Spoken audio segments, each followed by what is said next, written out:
The second book of Moses, called Exodus. Chapter 1. Now these are the names of the children of Israel, which came into Egypt. Every man and his household came with Jacob: Reuben, Simeon, Levi, and Judah, Issachar, Zebulun, and Benjamin, Dan, and Naphtali, Gad, and Asher. And all the souls that came out of the loins of Jacob were 70 souls, for Joseph was in Egypt already. And Joseph died, and all his brethren, and all that generation. And the children of Israel were fruitful, and increased abundantly, and multiplied, and waxed exceeding mighty, and the land was filled with them. Now there arose up a new king over Egypt, which knew not Joseph. And he said unto his people, Behold, the people of the children of Israel are more and mightier than we. Come on, let us deal wisely with them, lest they multiply. And it come to pass that, when there falleth out any war, they join also unto our enemies, and fight against us, and so get them up out of the land. Therefore they did set over them taskmasters to afflict them with their burdens. And they built for Pharaoh treasure cities, Pithom and Raamses. But the more they afflicted them, the more they multiplied and grew. And they were grieved because of the children of Israel. And the Egyptians made the children of Israel to serve with rigor. And they made their lives bitter with hard bondage, in mortar and in brick, and in all manner of service in the field. All their service, wherein they made them serve, was with rigor. And the king of Egypt spake to the Hebrew midwives, of which the name of the one was Shiphrah, and the name of the other Pua. And he said, When ye do the office of a midwife to the Hebrew women, and see them upon the stools, if it be a son, then ye shall kill him, but if it be a daughter, then she shall live. But the midwives feared God, and did not as the king of Egypt commanded them, but saved the men children alive. And the king of Egypt called for the midwives, and said unto them, Why have ye done this thing, and have saved the men children alive?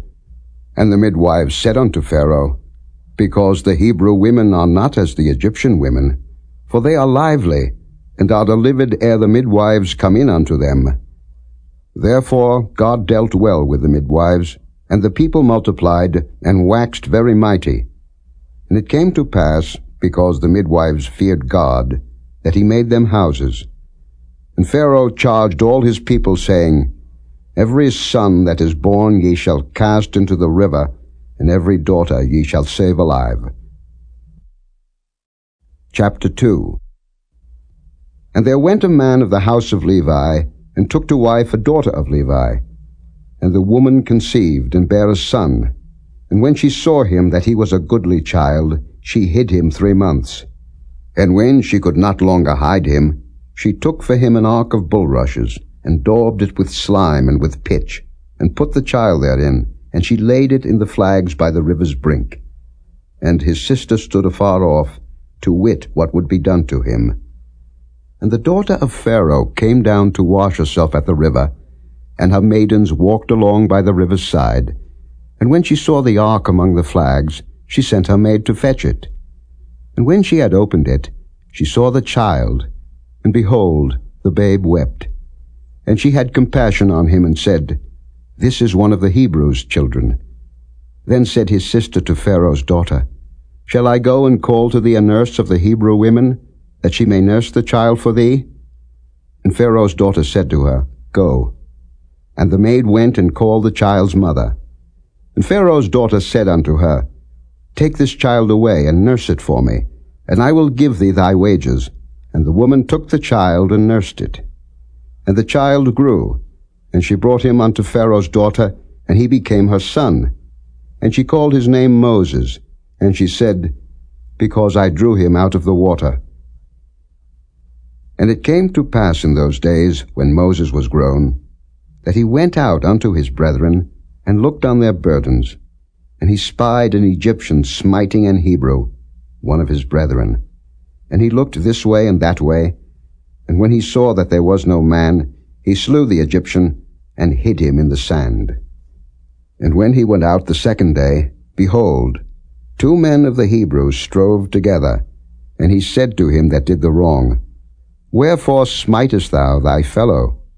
And he said, Who made thee a prince and a judge over us? Intendest thou to kill me, as thou killedst the Egyptian? And Moses feared and said, Surely this thing is known. Now when Pharaoh heard this thing, he sought to slay Moses. But Moses fled from the face of Pharaoh, and dwelt in the land of Midian, and he sat down by a well. Now the priest of Midian had 7 daughters, and they came and drew water, and filled the troughs to water their father's flock. And the shepherds came and drove them away. But Moses stood up and helped them, and watered their flock. And when they came to Reuel their father, he said, How is it that ye are come so soon today? And they said, An Egyptian delivered us out of the hand of the shepherds, and also drew water enough for us, and watered the flock. And he said unto his daughters, And where is he? Why is it that ye have left the man? Call him, that he may eat bread. And Moses was content to dwell with the man, and he gave Moses Zipporah his daughter. And she bare him a son, and he called his name Gershom, for he said, I have been a stranger in a strange land. And it came to pass in process of time, that the king of Egypt died, and the children of Israel sighed by reason of the bondage, and they cried, and their cry came up unto God by reason of the bondage. And God heard their groaning, and God remembered his covenant with Abraham, with Isaac, and with Jacob. And God looked upon the children of Israel, and God had respect unto them. Chapter 3. Now Moses kept the flock of Jethro his father-in-law, the priest of Midian. And he led the flock to the backside of the desert, and came to the mountain of God, even to Horeb. And the angel of the Lord appeared unto him in a flame of fire out of the midst of a bush. And he looked, and behold, the bush burned with fire, and the bush was not consumed. And Moses said, I will now turn aside, and see this great sight, why the bush is not burnt.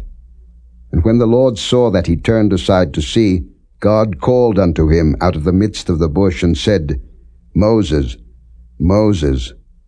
And he said, Here am I.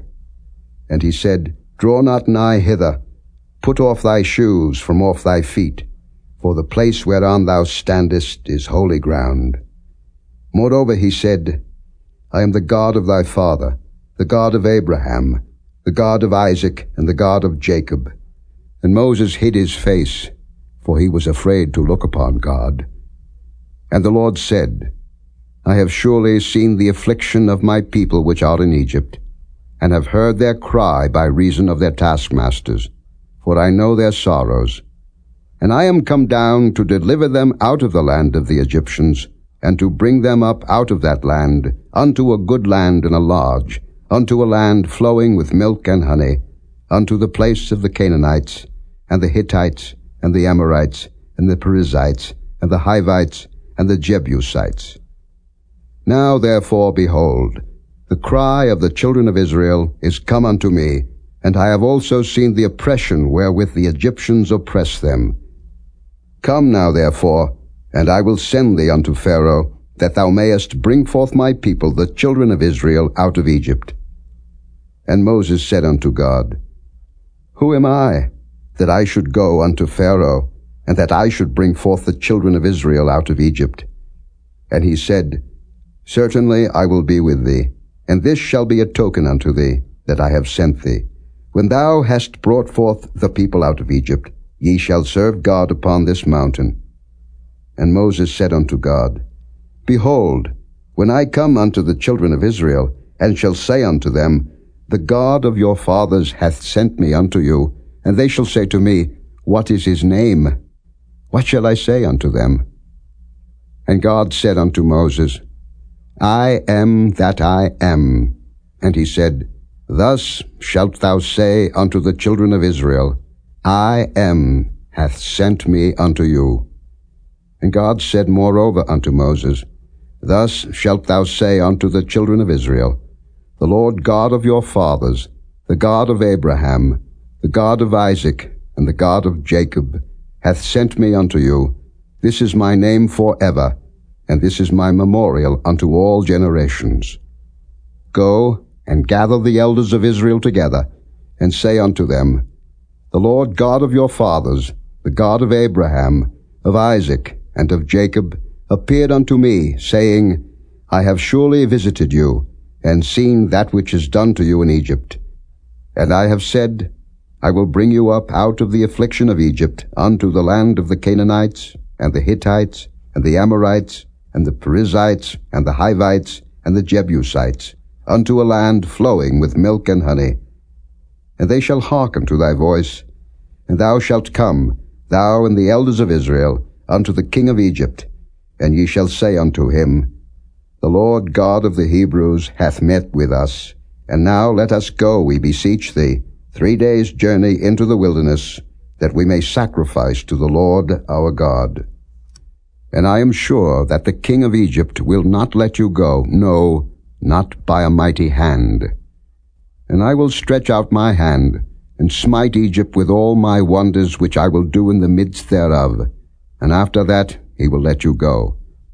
And I will give this people favor in the sight of the Egyptians. And it shall come to pass that when ye go, ye shall not go empty.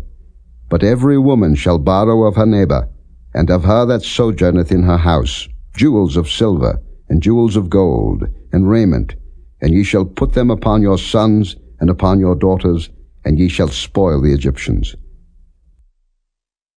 Chapter 4. And Moses answered and said, But behold, they will not believe me, nor hearken unto my voice, for they will say, The Lord hath not appeared unto thee. And the Lord said unto him, What is that in thine hand? And he said, A rod. And he said, Cast it on the ground. And he cast it on the ground, and it became a serpent. And Moses fled from before it.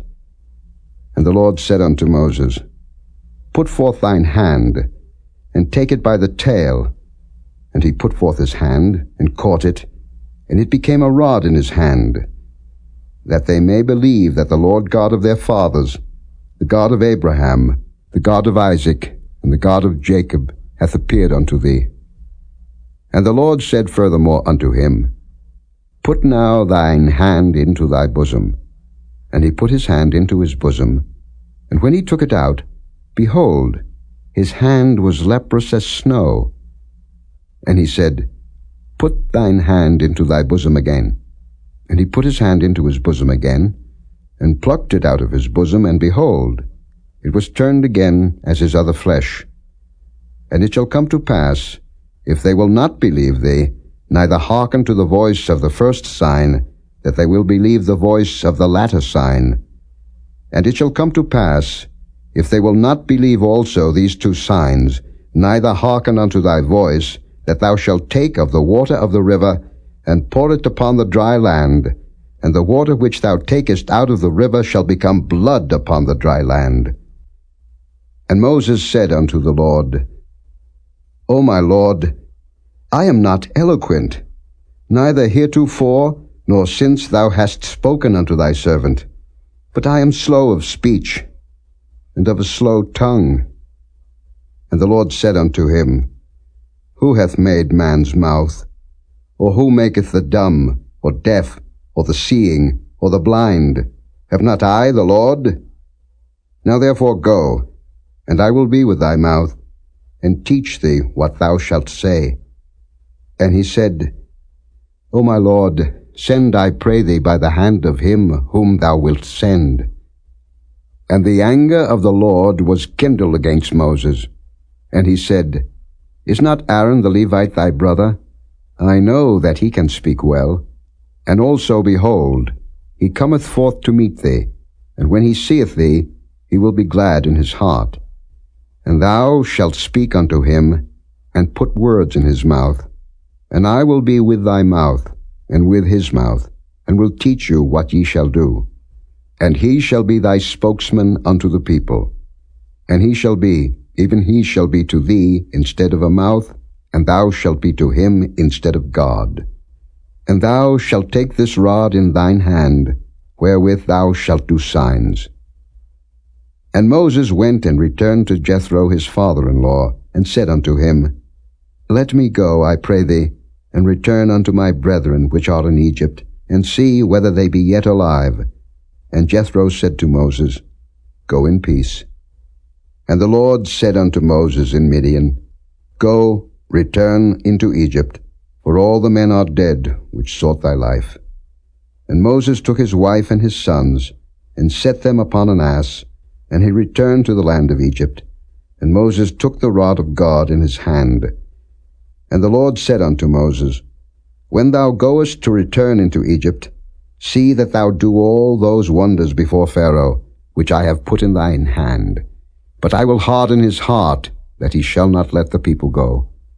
And thou shalt say unto Pharaoh, Thus saith the Lord, Israel is my son, even my firstborn, and I say unto thee, Let my son go, that he may serve me.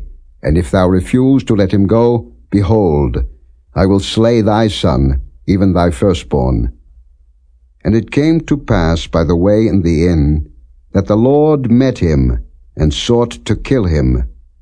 Then Zipporah took a sharp stone, and cut off the foreskin of her son, and cast it at his feet, and said, Surely a bloody husband art thou to me. So he let him go. Then she said, A bloody husband thou art, because of the circumcision. And the Lord said to Aaron, Go into the wilderness to meet Moses. And he went, and met him in the mount of God, and kissed him. And Moses told Aaron all the words of the Lord who had sent him, and all the signs which he had commanded him. And Moses and Aaron went and gathered together all the elders of the children of Israel. And Aaron spake all the words which the Lord had spoken unto Moses, and did the signs in the sight of the people. And the people believed.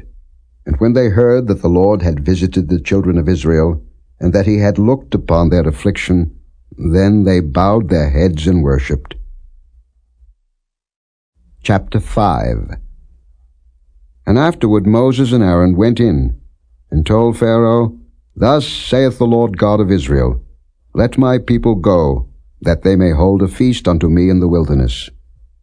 And Pharaoh said, Who is the Lord, that I should obey his voice to let Israel go? I know not the Lord, neither will I let Israel go. And they said, The God of the Hebrews hath met with us. Let us go, we pray thee, 3 days' journey into the desert, and sacrifice unto the Lord our God, lest he fall upon us with pestilence, or with the sword. And the king of Egypt said unto them, Wherefore do ye, Moses and Aaron, let the people from their works? Get you unto your burdens. And Pharaoh said, Behold, the people of the land now are many, and ye make them rest from their burdens. And Pharaoh commanded the same day the taskmasters of the people and their officers, saying, Ye shall no more give the people straw to make brick as heretofore. Let them go and gather straw for themselves. And the tale of the bricks, which they did make heretofore, ye shall lay upon them. Ye shall not diminish aught thereof, for they be idle. Therefore they cry, saying, Let us go and sacrifice to our God. Let their more work be laid upon the men, that they may labor therein, and let them not regard vain words. And the taskmasters of the people went out, and their officers, and they spake to the people, saying, Thus saith Pharaoh, I will not give you straw. Go ye, get you straw where ye can find it, yet not aught of your work shall be diminished. So the people was scattered abroad throughout all the land of Egypt, who gather stubble instead of straw. And the taskmasters hasted them, saying, Fulfill your works, your daily tasks, as when there was straw. And the officers of the children of Israel, which Pharaoh's taskmasters had set over them, were beaten, and demanded, Wherefore have ye not fulfilled your task in making brick both yesterday and today, as heretofore? Then the officers of the children of Israel came and cried unto Pharaoh, saying, Wherefore dealest thou thus with thy servants? There is no straw given unto thy servants, and they say to us, Make brick.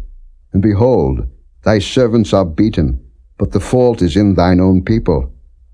But he said, Ye are idle, ye are idle. Therefore ye say, Let us go and do sacrifice to the Lord. Go therefore now and work, for there shall no straw be given you, yet shall ye deliver the tale of bricks.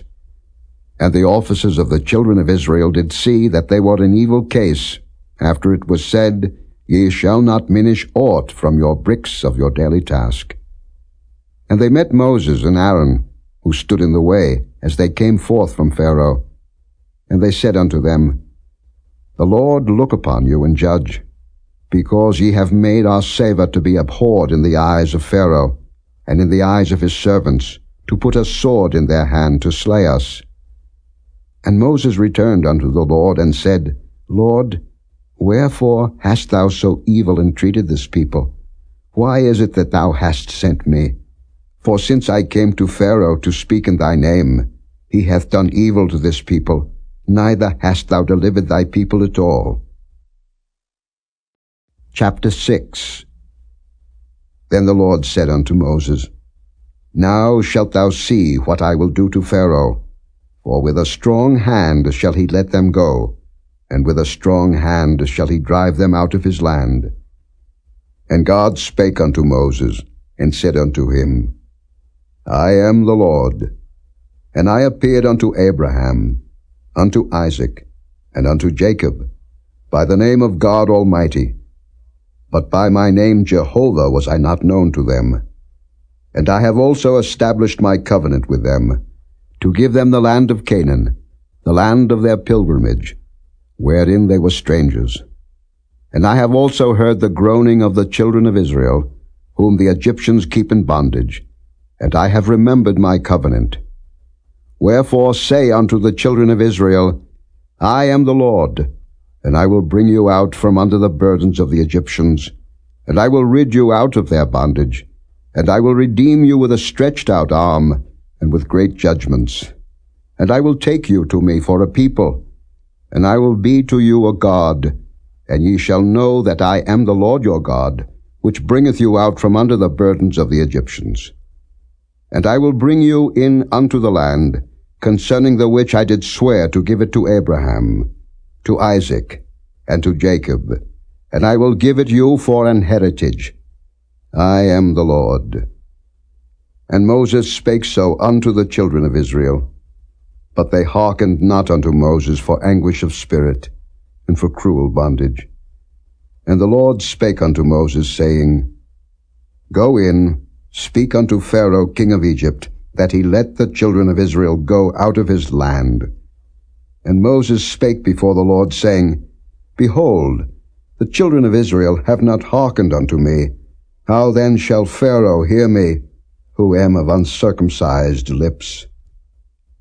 And the Lord spake unto Moses and unto Aaron, and gave them a charge unto the children of Israel, and unto Pharaoh king of Egypt, to bring the children of Israel out of the land of Egypt. These be the heads of their fathers' houses, the sons of Reuben, the firstborn of Israel, Hanok, and Palu, Hezron, and Carmi. These be the families of Reuben. And the sons of Simeon, Jemuel, and Jamin, and Ohad, and Jachin, and Zohar, and Shael, the son of a Canaanitish woman. These are the families of Simeon. And these are the names of the sons of Levi according to their generations, Gershon, and Kohath, and Merari. And the years of the life of Levi were 137 years. The sons of Gershon, Libni, and Shimei, according to their families. And the sons of Kohath, Amram, and Izhar, and Hebron, and Uzziel. And the years of the life of Kohath were 133 years. And the sons of Merari, Mahali, and Mushi. These are the families of Levi according to their generations. And Amram took him Jochebed his father's sister to wife, and she bare him Aaron and Moses. And the years of the life of Amram were 137 years. And the sons of Izhar, Korah, and Nepheg, and Zichri. And the sons of Uzziel, Mishael, and Elzaphan, and Zithri. And Aaron took him Elisheba, daughter of Amminadab, sister of Naashon, to wife. And she bare him Nadab, and Abihu, Eleazar, and Ithamar. And the sons of Korah, Asa, and Elkanah, and Abiasaph. These are the families of the Korhites. And Eleazar, Aaron's son, took him one of the daughters of Putiel to wife, and she bare him Phinehas. These are the heads of the fathers of the Levites according to their families. These are that Aaron and Moses, to whom the Lord said, Bring out the children of Israel from the land of Egypt according to their armies.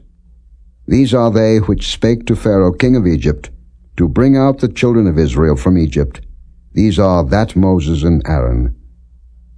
And it came to pass on the day when the Lord spake unto Moses in the land of Egypt, that the Lord spake unto Moses, saying, I am the Lord.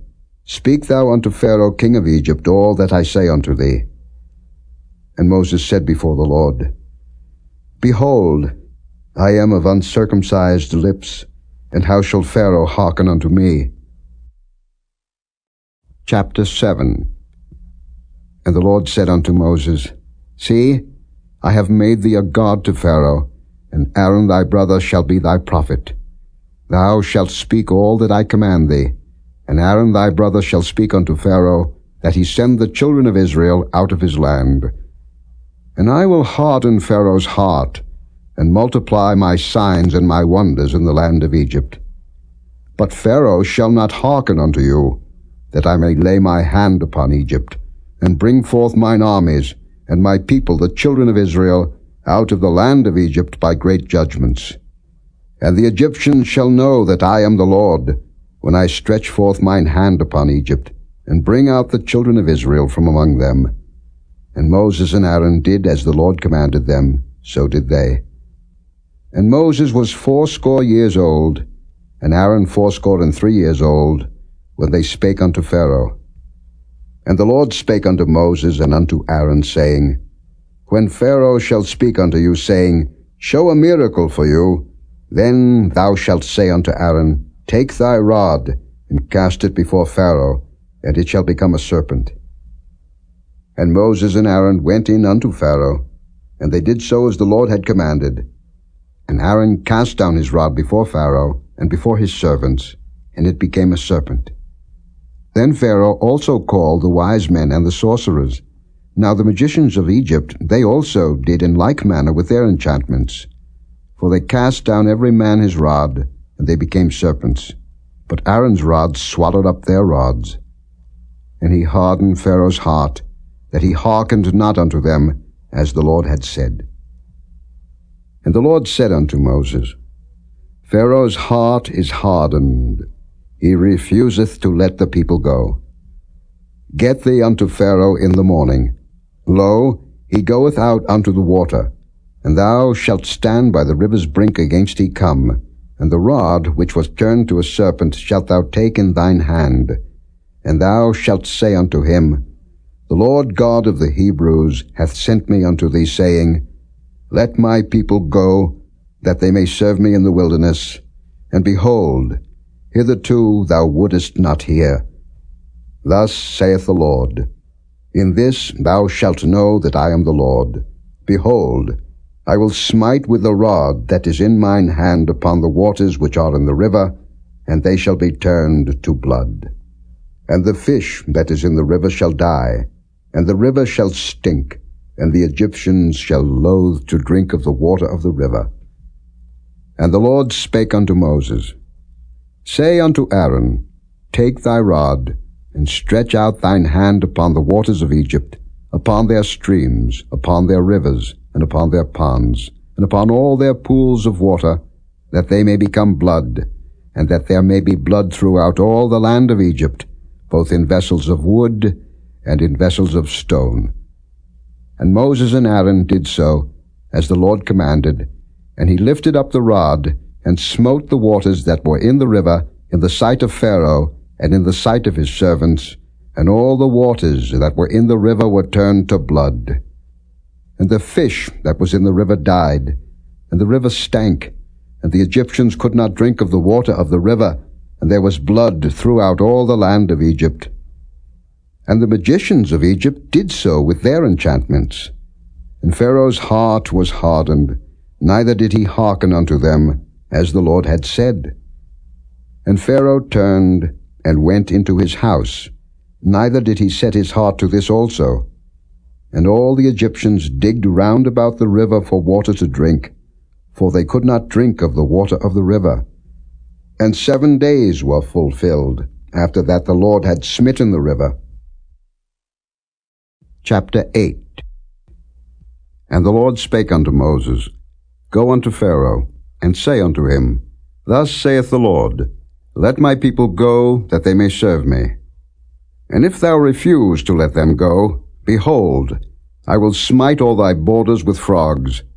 And the river shall bring forth frogs abundantly, which shall go up and come into thine house, and into thy bedchamber, and upon thy bed, and into the house of thy servants, and upon thy people, and into thine ovens, and into thy kneading troughs. And the frog shall come up both on thee, and upon thy people, and upon all thy servants. And the Lord spake unto Moses, Say unto Aaron, Stretch forth thine hand with thy rod over the streams, over the rivers, and over the ponds, and cause frogs to come up upon the land of Egypt. And Aaron stretched out his hand over the waters of Egypt, and the frogs came up, and covered the land of Egypt. And the magicians did so with their enchantments, and brought up frogs upon the land of Egypt. Then Pharaoh called for Moses and Aaron, and said, Entreat the Lord, that he may take away the frogs from me, and from my people, and I will let the people go, that they may do sacrifice unto the Lord. And Moses said unto Pharaoh, Glory over me, when shall I entreat for thee, and for thy servants, and for thy people, to destroy the frogs from thee and thy houses, that they may remain in the river only? And he said, Tomorrow. And he said, Be it according to thy word, that thou mayest know that there is none like unto the Lord our God. And the frogs shall depart from thee, and from thy houses, and from thy servants, and from thy people. They shall remain in the river only. And Moses and Aaron went out from Pharaoh, and Moses cried unto the Lord because of the frogs which he had brought against Pharaoh. And the Lord did according to the word of Moses, and the frogs died out of the houses, out of the villages, and out of the fields. And they gathered them together upon heaps, and the land stank. But when Pharaoh saw that there was respite, he hardened his heart, and hearkened not unto them, as the Lord had said. And the Lord said unto Moses, Say unto Aaron, Stretch out thy rod, and smite the dust of the land, that it may become lice throughout all the land of Egypt. And they did so, for Aaron stretched out his hand with his rod, and smote the dust of the earth, and it became lice in man and in beast. All the dust of the land became lice throughout all the land of Egypt. And the magicians did so with their enchantments to bring forth lice, but they could not, so there were lice upon man and upon beast. Then the magicians said unto Pharaoh, This is the finger of God. And Pharaoh's heart was hardened, and he hearkened not unto them, as the Lord had said. And the Lord said unto Moses, Rise up early in the morning, and stand before Pharaoh. Lo, he cometh forth to the water, and say unto him, Thus saith the Lord, Let my people go, that they may serve me. Else, if thou wilt not let my people go, behold, I will send swarms of flies upon thee, and upon thy servants, and upon thy people, and into thy houses, and the houses of the Egyptians shall be full of swarms of flies, and also the ground whereon they are. And I will sever in that day the land of Goshen, in which my people dwell, that no swarms of flies shall be there, to the end thou mayest know that I am the Lord in the midst of the earth. And I will put a division between my people and thy people. Tomorrow shall this sign be. And the Lord did so, and there came a grievous swarm of flies into the house of Pharaoh, and into his servants' houses, and into all the land of Egypt. The land was corrupted by reason of the swarm of flies. And Pharaoh called for Moses and for Aaron, and said, Go ye, Sacrifice to your God in the land. And Moses said, It is not meet so to do, for we shall sacrifice the abomination of the Egyptians to the Lord our God. Lo, shall we sacrifice the abomination of the Egyptians before their eyes, and will they not stone us? We will go 3 days' journey into the wilderness, and sacrifice to the Lord our God, as he shall command us. And Pharaoh said, I will let you go, that ye may sacrifice to the Lord your God in the wilderness. Only ye shall not go very far away, entreat for me. And Moses said, Behold, I go out from thee, and I will entreat the Lord that the swarms of flies may depart from Pharaoh, from his servants, and from his people tomorrow. But let not Pharaoh deal deceitfully any more in not letting the people go to sacrifice to the Lord. And Moses went out from Pharaoh, and entreated the Lord. And the Lord did according to the word of Moses, and he removed the swarms of flies from Pharaoh, from his servants, and from his people. There remained not one. And Pharaoh hardened his heart at this time also, neither would he let the people go. Chapter 9. Then the Lord said unto Moses, Go in unto Pharaoh, and tell him, Thus saith the Lord God of the Hebrews, Let my people go, that they may serve me. For if thou refuse to let them go, and wilt hold them still, behold, the hand of the Lord is upon thy cattle, which is in the field, upon the horses, upon the asses, upon the camels, upon the oxen, and upon the sheep. There shall be a very grievous murrain. And the Lord shall sever between the cattle of Israel and the cattle of Egypt, and there shall nothing die of all that is the children's of Israel. And the Lord appointed a set time, saying, Tomorrow the Lord shall do this thing in the land. And the Lord did that thing on the morrow, and all the cattle of Egypt died, but of the cattle of the children of Israel died not one. And Pharaoh sent, and behold, there was not one of the cattle of the Israelites dead. And the heart of Pharaoh was hardened, and he did not let the people go. And the Lord said unto Moses and unto Aaron, Take to you handfuls of ashes of the furnace, and let Moses sprinkle it toward the heaven in the sight of Pharaoh. And it shall become small dust in all the land of Egypt, and shall be a boil breaking forth with blains upon man and upon beast, throughout all the land of Egypt. And they took ashes of the furnace, and stood before Pharaoh, and Moses sprinkled it up toward heaven, and it became a boil breaking forth with blains upon man and upon beast. And the magicians could not stand before Moses because of the boils, for the boil was upon the magicians, and upon all the Egyptians. And the Lord hardened the heart of Pharaoh, and he hearkened not unto them, as the Lord had spoken unto Moses. And the Lord said unto Moses, Rise up early in the morning, and stand before Pharaoh, and say unto him, Thus saith the Lord God of the Hebrews, Let my people go, that they may serve me. For I will at this time send all my plagues upon thine heart, and upon thy servants, and upon thy people, that thou mayest know that there is none like me in all the earth. For now I will stretch out my hand, that I may smite thee and thy people with pestilence, and thou shalt be cut off from the earth. And in very deed for this cause have I raised thee up, for to show in thee my power, and that my name may be declared throughout all the earth. As yet exaltest thou thyself against my people, that thou wilt not let them go? Behold, tomorrow about this time I will cause it to rain a very grievous hail, such as hath not been in Egypt since the foundation thereof even until now. Send therefore now, and gather thy cattle, and all that thou hast in the field, for upon every man and beast which shall be found in the field, and shall not be brought home, the hail shall come down upon them, and they shall die. He that feared the word of the Lord among the servants of Pharaoh made his servants and his cattle flee into the houses. And he that regarded not the word of the Lord left his servants and his cattle in the field. And the Lord said unto Moses, Stretch forth thine hand toward heaven, that there may be hail in all the land of Egypt, upon man, and upon beast, and upon every herb of the field throughout the land of Egypt. And Moses stretched forth his rod toward heaven, and the Lord sent thunder and hail, and the fire ran along upon the ground, and the Lord rained hail upon the land of Egypt.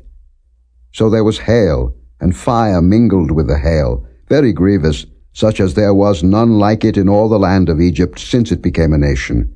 And the hail smote throughout all the land of Egypt all that was in the field, both man and beast, and the hail smote every herb of the field, and brake every tree of the field. Only in the land of Goshen, where the children of Israel were, was there no hail. And Pharaoh sent and called for Moses and Aaron, and said unto them, I have sinned this time. The Lord is righteous, and I and my people are wicked. Entreat the Lord, for it is enough, that there be no more mighty thunderings and hail, and I will let you go, and ye shall stay no longer. And Moses said unto him, As soon as I am gone out of the city, I will spread abroad my hands unto the Lord, and the thunder shall cease, neither shall there be any more hail, that thou mayest know how that the earth is the Lord's. But as for thee and thy servants, I know that ye will not yet fear the Lord God. And the flax and the barley was smitten, for the barley was in the ear, and the flax was bold. But the wheat and the rye were not smitten, for they were not grown up. And Moses went out of the city from Pharaoh, and spread abroad his hands unto the Lord, and the thunders and hail ceased, and the rain was not poured upon the earth. And when Pharaoh saw that the rain and the hail and the thunders were ceased, he sinned yet more, and hardened his heart, he and his servants. And the heart of Pharaoh was hardened, neither would he let the children of Israel go, as the Lord had spoken by Moses. Chapter 10. And the Lord said unto Moses, Go in unto Pharaoh, for I have hardened his heart, and the heart of his servants, that I might show these my signs before him, and that thou mayest tell in the ears of thy son, and of thy son's son, what things I have wrought in Egypt, and my signs which I have done among them, that ye may know how that I am the Lord. And Moses and Aaron came in unto Pharaoh, and said unto him, Thus saith the Lord God of the Hebrews, How long wilt thou refuse to humble thyself before me? Let my people go, that they may serve me. Else, if thou refuse to let my people go, behold, tomorrow will I bring the locusts into thy coast, and they shall cover the face of the earth, that one cannot be able to see the earth, and they shall eat the residue of that which is escaped, which remaineth unto you from the hail, and shall eat every tree which groweth for you out of the field. And they shall fill thy houses, and the houses of all thy servants, and the houses of all the Egyptians, which neither thy fathers nor thy fathers' fathers have seen, since the day that they were upon the earth unto this day. And he turned himself, and went out from Pharaoh. And Pharaoh's servants said unto him, How long shall this man be a snare unto us? Let the men go, that they may serve the Lord their God. Knowest thou not yet that Egypt is destroyed? And Moses and Aaron were brought again unto Pharaoh. And he said unto them, Go, serve the Lord your God. But who are they that shall go? And Moses said, We will go with our young and with our old, with our sons and with our daughters, with our flocks and with our herds will we go, for we must hold a feast unto the Lord. And he said unto them, Let the Lord be so with you, as I will let you go. And your little ones, look to it, for evil is before you. Not so. Go now, ye that are men, and serve the Lord, for that ye did desire. And they were driven out from Pharaoh's presence. And the Lord said unto Moses, Stretch out thine hand over the land of Egypt for the locusts, that they may come up upon the land of Egypt, and eat every herb of the land, even all that the hail hath left. And Moses stretched forth his rod over the land of Egypt, and the Lord brought an east wind upon the land all that day and all that night, And when it was morning, the east wind brought the locusts. And the locusts went up over all the land of Egypt, and rested in all the coasts of Egypt. Very grievous were they. Before them there were no such locusts as they, neither after them shall be such. For they covered the face of the whole earth, so that the land was darkened. And they did eat every herb of the land, and all the fruit of the trees which the hail had left. And there remained not any green thing in the trees, or in the herbs of the field, through all the land of Egypt. Then Pharaoh called for Moses and Aaron in haste, and he said, I have sinned against the Lord your God and against you. Now therefore forgive, I pray thee, my sin only this once, and entreat the Lord your God, that he may take away from me this death only. And he went out from Pharaoh, and entreated the Lord. And the Lord turned a mighty strong west wind, which took away the locusts, and cast them into the Red Sea. There remained not one locust in all the coasts of Egypt. But the Lord hardened Pharaoh's heart, so that he would not let the children of Israel go. And the Lord said unto Moses, Stretch out thine hand toward heaven, that there may be darkness over the land of Egypt, even darkness which may be felt. And Moses stretched forth his hand toward heaven, and there was a thick darkness in all the land of Egypt 3 days. They saw not one another, neither rose any from his place for 3 days. But all the children of Israel had light in their dwellings. And Pharaoh called unto Moses and said, Go ye, serve the Lord. Only let your flocks and your herds be stayed. Let your little ones also go with you. And Moses said, Thou must give us also sacrifices and burnt offerings, that we may sacrifice unto the Lord our God. Our cattle also shall go with us. There shall not an hoof be left behind, for thereof must we take to serve the Lord our God. And we know not with what we must serve the Lord, until we come thither. But the Lord hardened Pharaoh's heart, and he would not let them go. And Pharaoh said unto him, Get thee from me, take heed to thyself, see my face no more, for in that day thou seest my face thou shalt die. And Moses said, Thou hast spoken well. I will see thy face again no more. Chapter 11. And the Lord said unto Moses, Yet will I bring one plague more upon Pharaoh, and upon Egypt. Afterwards he will let you go hence. When he shall let you go, he shall surely thrust you out hence altogether. Speak now in the ears of the people, and let every man borrow of his neighbor, and every woman of her neighbor, jewels of silver and jewels of gold. And the Lord gave the people favor in the sight of the Egyptians. Moreover, the man Moses was very great in the land of Egypt, in the sight of Pharaoh's servants, and in the sight of the people. And Moses said, Thus saith the Lord, About midnight will I go out into the midst of Egypt, and all the firstborn in the land of Egypt shall die, from the firstborn of Pharaoh that sitteth upon his throne, even unto the firstborn of the maidservant that is behind the mill, and all the firstborn of beasts. And there shall be a great cry throughout all the land of Egypt, such as there was none like it, nor shall be like it any more. But against any of the children of Israel shall not a dog move his tongue against man or beast, that ye may know how that the Lord doth put a difference between the Egyptians and Israel. And all these thy servants shall come down unto me, and bow down themselves unto me, saying, Get thee out, and all the people that follow thee, and after that I will go out. And he went out from Pharaoh in a great anger. And the Lord said unto Moses, Pharaoh shall not hearken unto you, that my wonders may be multiplied in the land of Egypt.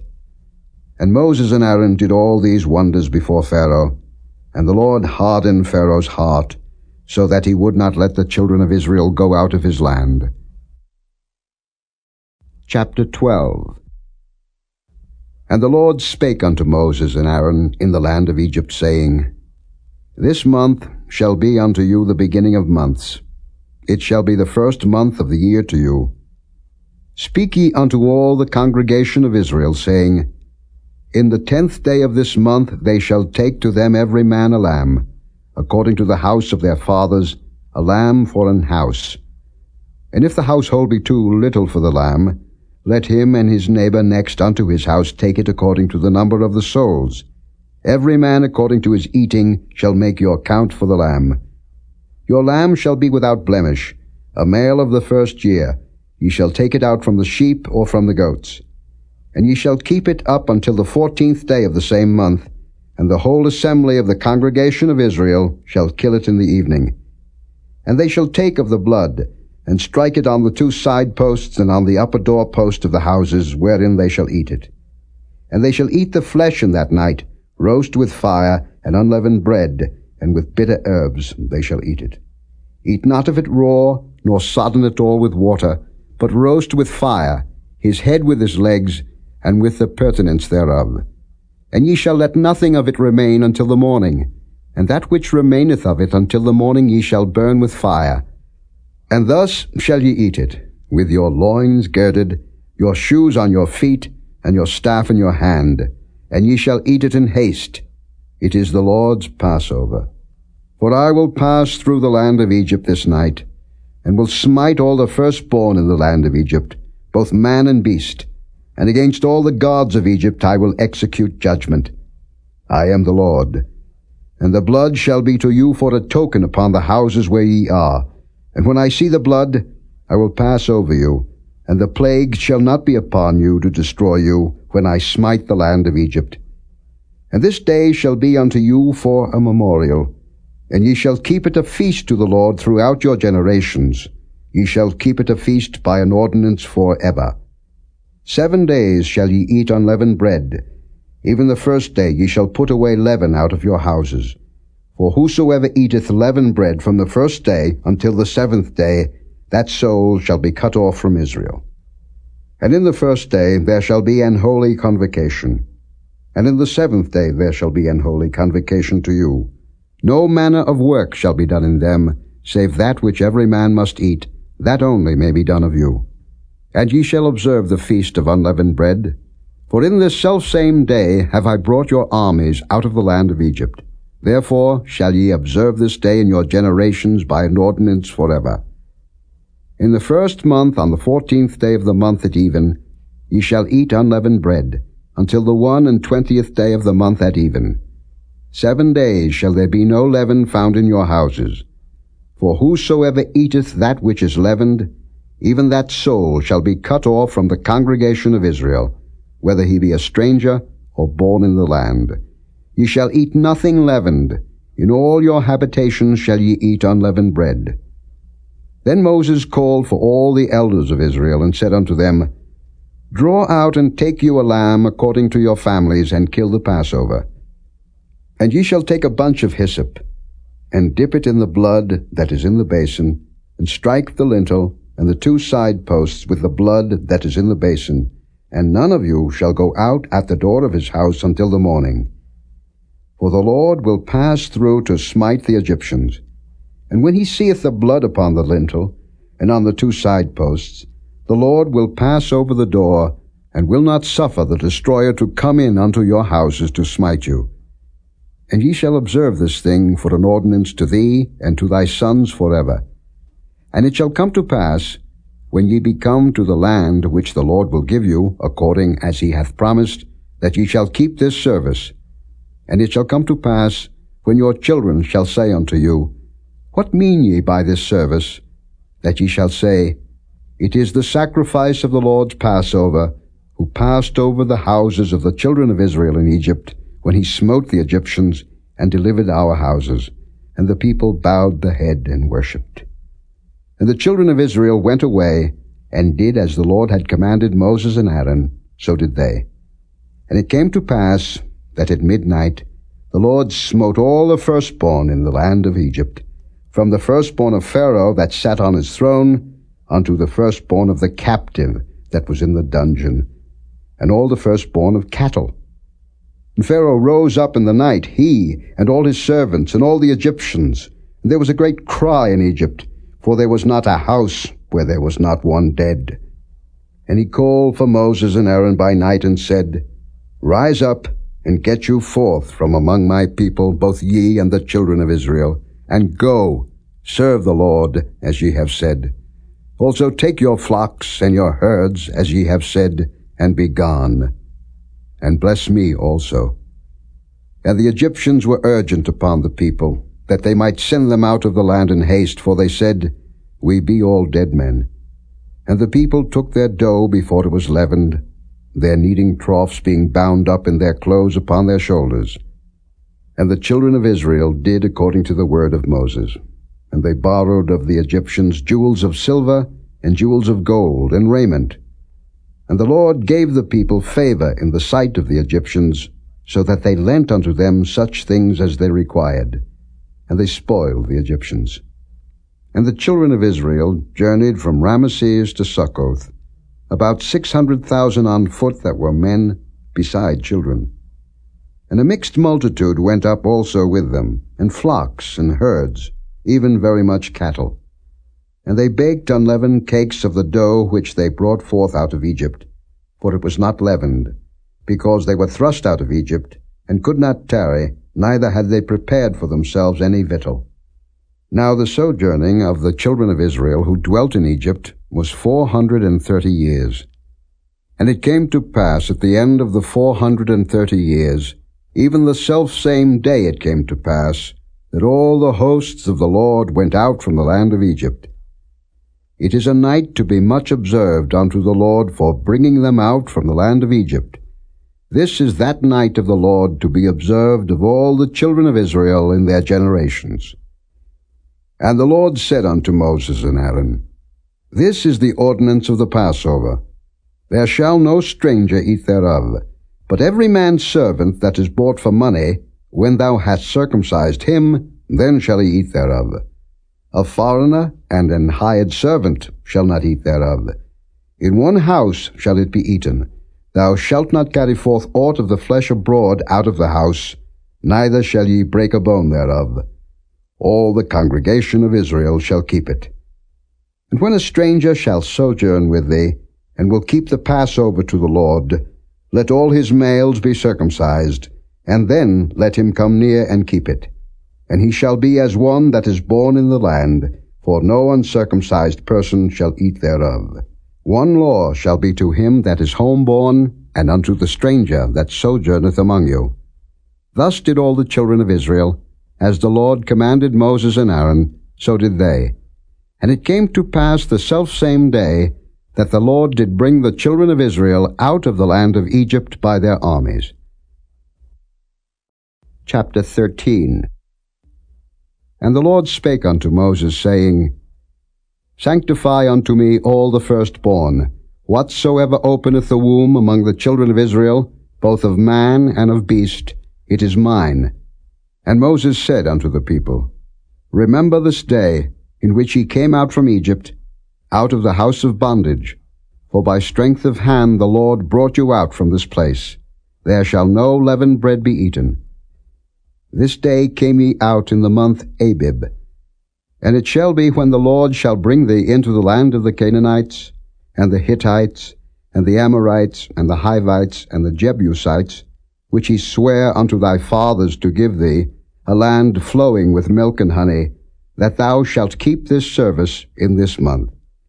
7 days thou shalt eat unleavened bread, and in the 7th day shall be a feast to the Lord. Unleavened bread shall be eaten 7 days, and there shall no leavened bread be seen with thee, neither shall there be leaven seen with thee in all thy quarters.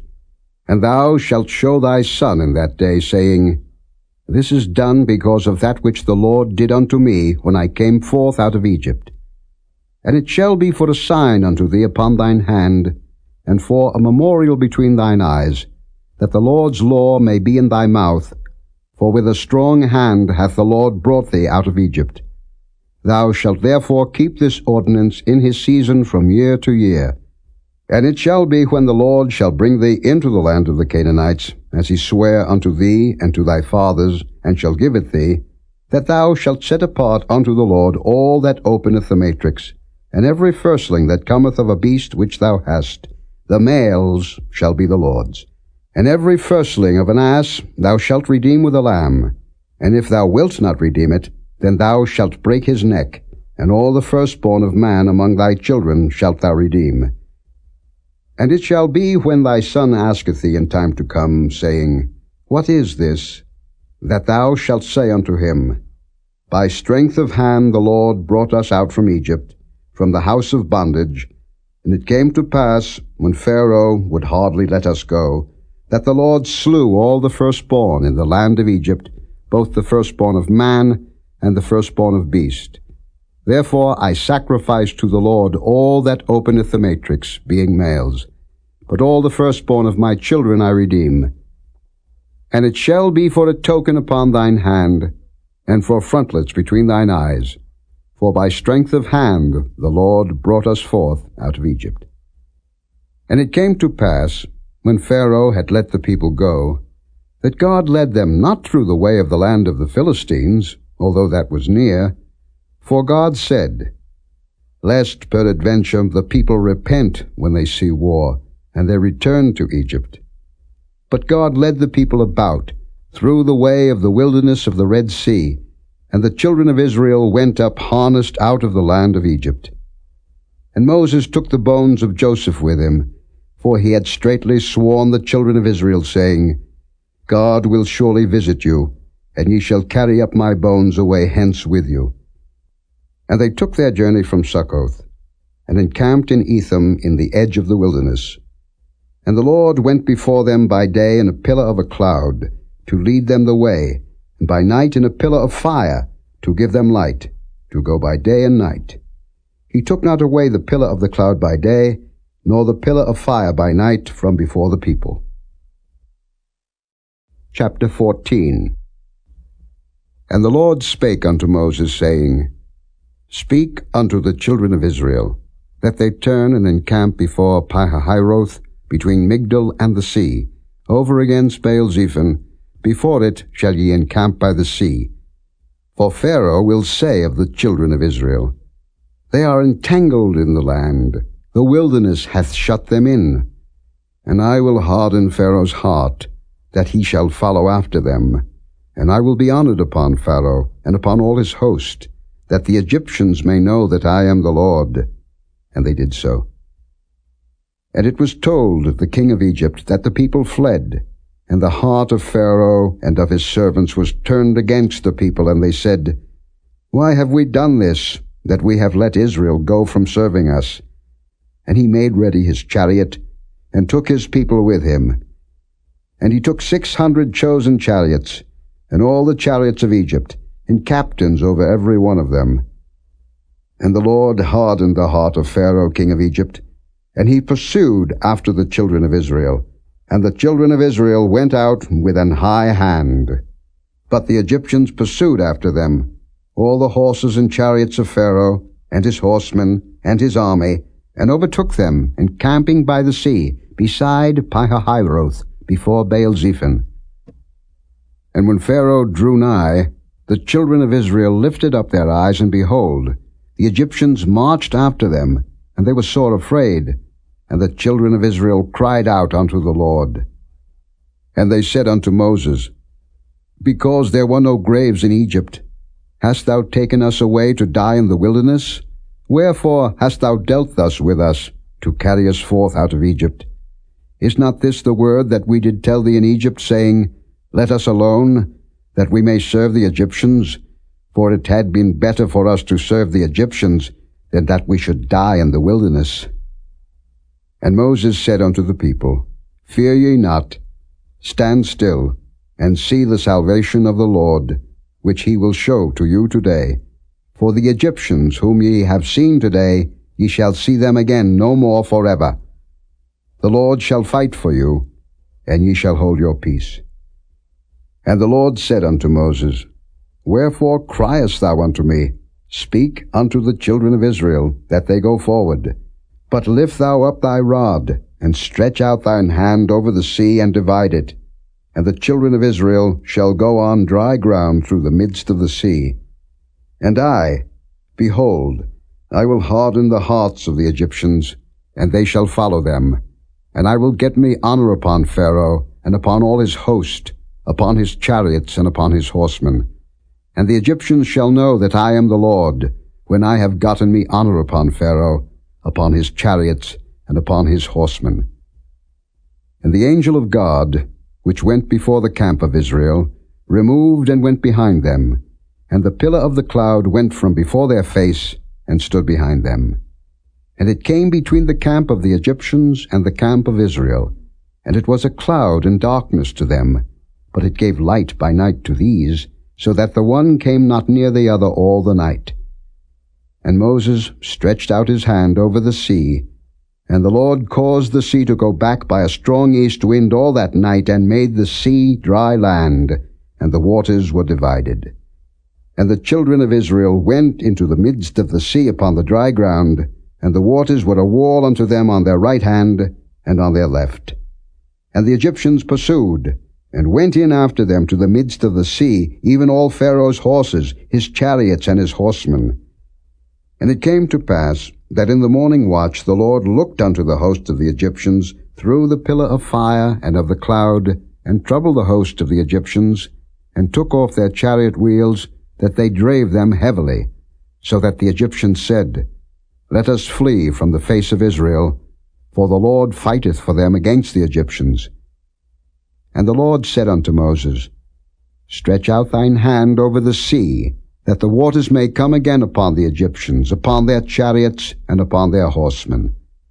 And Moses stretched forth his hand over the sea, and the sea returned to his strength when the morning appeared, and the Egyptians fled against it, and the Lord overthrew the Egyptians in the midst of the sea. And the waters returned, and covered the chariots, and the horsemen, and all the host of Pharaoh that came into the sea after them. There remained not so much as one of them. But the children of Israel walked upon dry land in the midst of the sea, and the waters were a wall unto them on their right hand and on their left. Thus the Lord saved Israel that day out of the hand of the Egyptians. And Israel saw the Egyptians dead upon the seashore. And Israel saw that great work which the Lord did upon the Egyptians. And the people feared the Lord, and believed the Lord and his servant Moses. Chapter 15. Then sang Moses and the children of Israel this song unto the Lord, and spake, saying, I will sing unto the Lord, for he hath triumphed gloriously. The horse and his rider hath he thrown into the sea. The Lord is my strength and song, and he is become my salvation. He is my God, and I will prepare him an habitation, my father's God, and I will exalt him. The Lord is a man of war, the Lord is his name. Pharaoh's chariots and his host hath he cast into the sea. His chosen captains also are drowned in the Red Sea. The depths have covered them, they sank into the bottom as a stone. Thy right hand, O Lord, is become glorious in power. Thy right hand, O Lord, hath dashed in pieces the enemy. And in the greatness of thine excellency thou hast overthrown them that rose up against thee. Thou sentest forth thy wrath, which consumed them as stubble. And with the blast of thy nostrils the waters were gathered together. The floods stood upright as an heap, and the depths were congealed in the heart of the sea. The enemy said, I will pursue, I will overtake, I will divide the spoil, my lust shall be satisfied upon them. I will draw my sword, my hand shall destroy them. Thou didst blow with thy wind, the sea covered them, they sank as lead in the mighty waters. Who is like unto thee, O Lord, among the gods? Who is like thee, glorious in holiness, fearful in praises, doing wonders? Thou stretchedst out thy right hand, the earth swallowed them. Thou in thy mercy hast led forth the people which thou hast redeemed. Thou hast guided them in thy strength unto thy holy habitation. The people shall hear and be afraid. Sorrow shall take hold on the inhabitants of Palestina. Then the dukes of Edom shall be amazed. The mighty men of Moab, trembling, shall take hold upon them. All the inhabitants of Canaan shall melt away. Fear and dread shall fall upon them.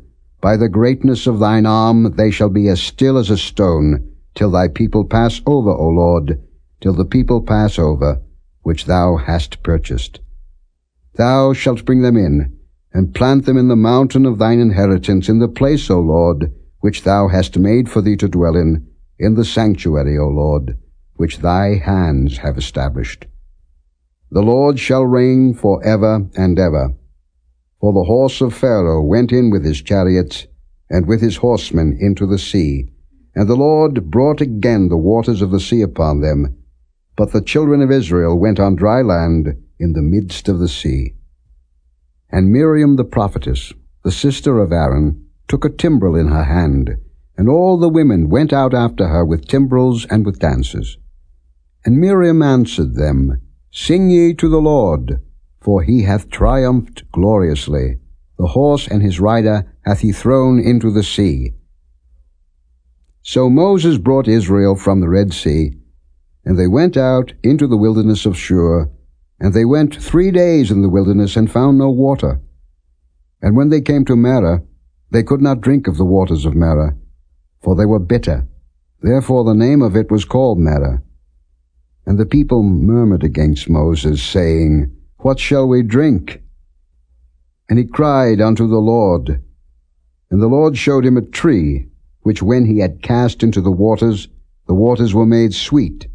There he made for them a statute and an ordinance, and there he proved them, and said, If thou wilt diligently hearken to the voice of the Lord thy God, and wilt do that which is right in his sight, and wilt give ear to his commandments, and keep all his statutes, I will put none of these diseases upon thee, which I have brought upon the Egyptians.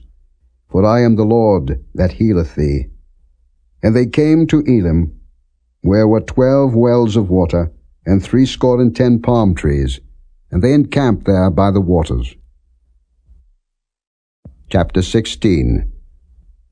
And they took their journey from Elim, and all the congregation of the children of Israel came into the wilderness of Sin, which is between Elim and Sinai, on the 15th day of the 2nd month after their departing out of the land of Egypt. And the whole congregation of the children of Israel murmured against Moses and Aaron in the wilderness. And the children of Israel said unto them, Would to God we had died by the hand of the Lord in the land of Egypt, when we sat by the flesh pots, and when we did eat bread to the full, for ye have brought us forth into this wilderness to kill this whole assembly with hunger. Then said the Lord unto Moses, Behold, I will rain bread from heaven for you, and the people shall go out and gather a certain rate every day, that I may prove them, whether they will walk in my law or no. And it shall come to pass, that on the 6th day they shall prepare that which they bring in, and it shall be twice as much as they gather daily. And Moses and Aaron said unto all the children of Israel, At even, then ye shall know that the Lord hath brought you out from the land of Egypt. And in the morning, then ye shall see the glory of the Lord, for that he heareth your murmurings against the Lord. And what are we, that ye murmur against us? And Moses said, This shall be, when the Lord shall give you in the evening flesh to eat, and in the morning bread to the full, for that the Lord heareth your murmurings which ye murmur against him. And what are we? Your murmurings are not against us, but against the Lord. And Moses spake unto Aaron, Say unto all the congregation of the children of Israel, Come near before the Lord, for he hath heard your murmurings. And it came to pass, as Aaron spake unto the whole congregation of the children of Israel, that they looked toward the wilderness, and behold, the glory of the Lord appeared in the cloud. And the Lord spake unto Moses, saying, I have heard the murmurings of the children of Israel. Speak unto them, saying, At even ye shall eat flesh, and in the morning ye shall be filled with bread, and ye shall know that I am the Lord your God. And it came to pass, that at even the quails came up, and covered the camp, and in the morning the dew lay round about the host. And when the dew that lay was gone up, behold, upon the face of the wilderness there lay a small round thing, as small as the hoarfrost on the ground. And when the children of Israel saw it, they said one to another, It is manna, for they wist not what it was. And Moses said unto them, This is the bread which the Lord hath given you to eat. This is the thing which the Lord hath commanded. Gather of it every man according to his eating, an omer for every man, according to the number of your persons. Take ye every man for them which are in his tents. And the children of Israel did so, and gathered, some more, some less. And when they did meet it with an omer, he that gathered much had nothing over, and he that gathered little had no lack. They gathered every man according to his eating. And Moses said, Let no man leave of it till the morning. Notwithstanding, they hearkened not unto Moses, but some of them left of it until the morning, and it bred worms, and stank. And Moses was wroth with them. And they gathered it every morning, every man according to his eating, and when the sun waxed hot, it melted. And it came to pass that on the 6th day they gathered twice as much bread, 2 omers for one man, and all the rulers of the congregation came and told Moses. And he said unto them, This is that which the Lord hath said. Tomorrow is the rest of the holy Sabbath unto the Lord. Bake that which ye will bake today, and seethe that ye will seethe, and that which remaineth over lay up for you to be kept until the morning. And they laid it up till the morning, as Moses bade, and it did not stink, neither was there any worm therein. And Moses said, Eat that today, for today is a Sabbath unto the Lord. Today ye shall not find it in the field.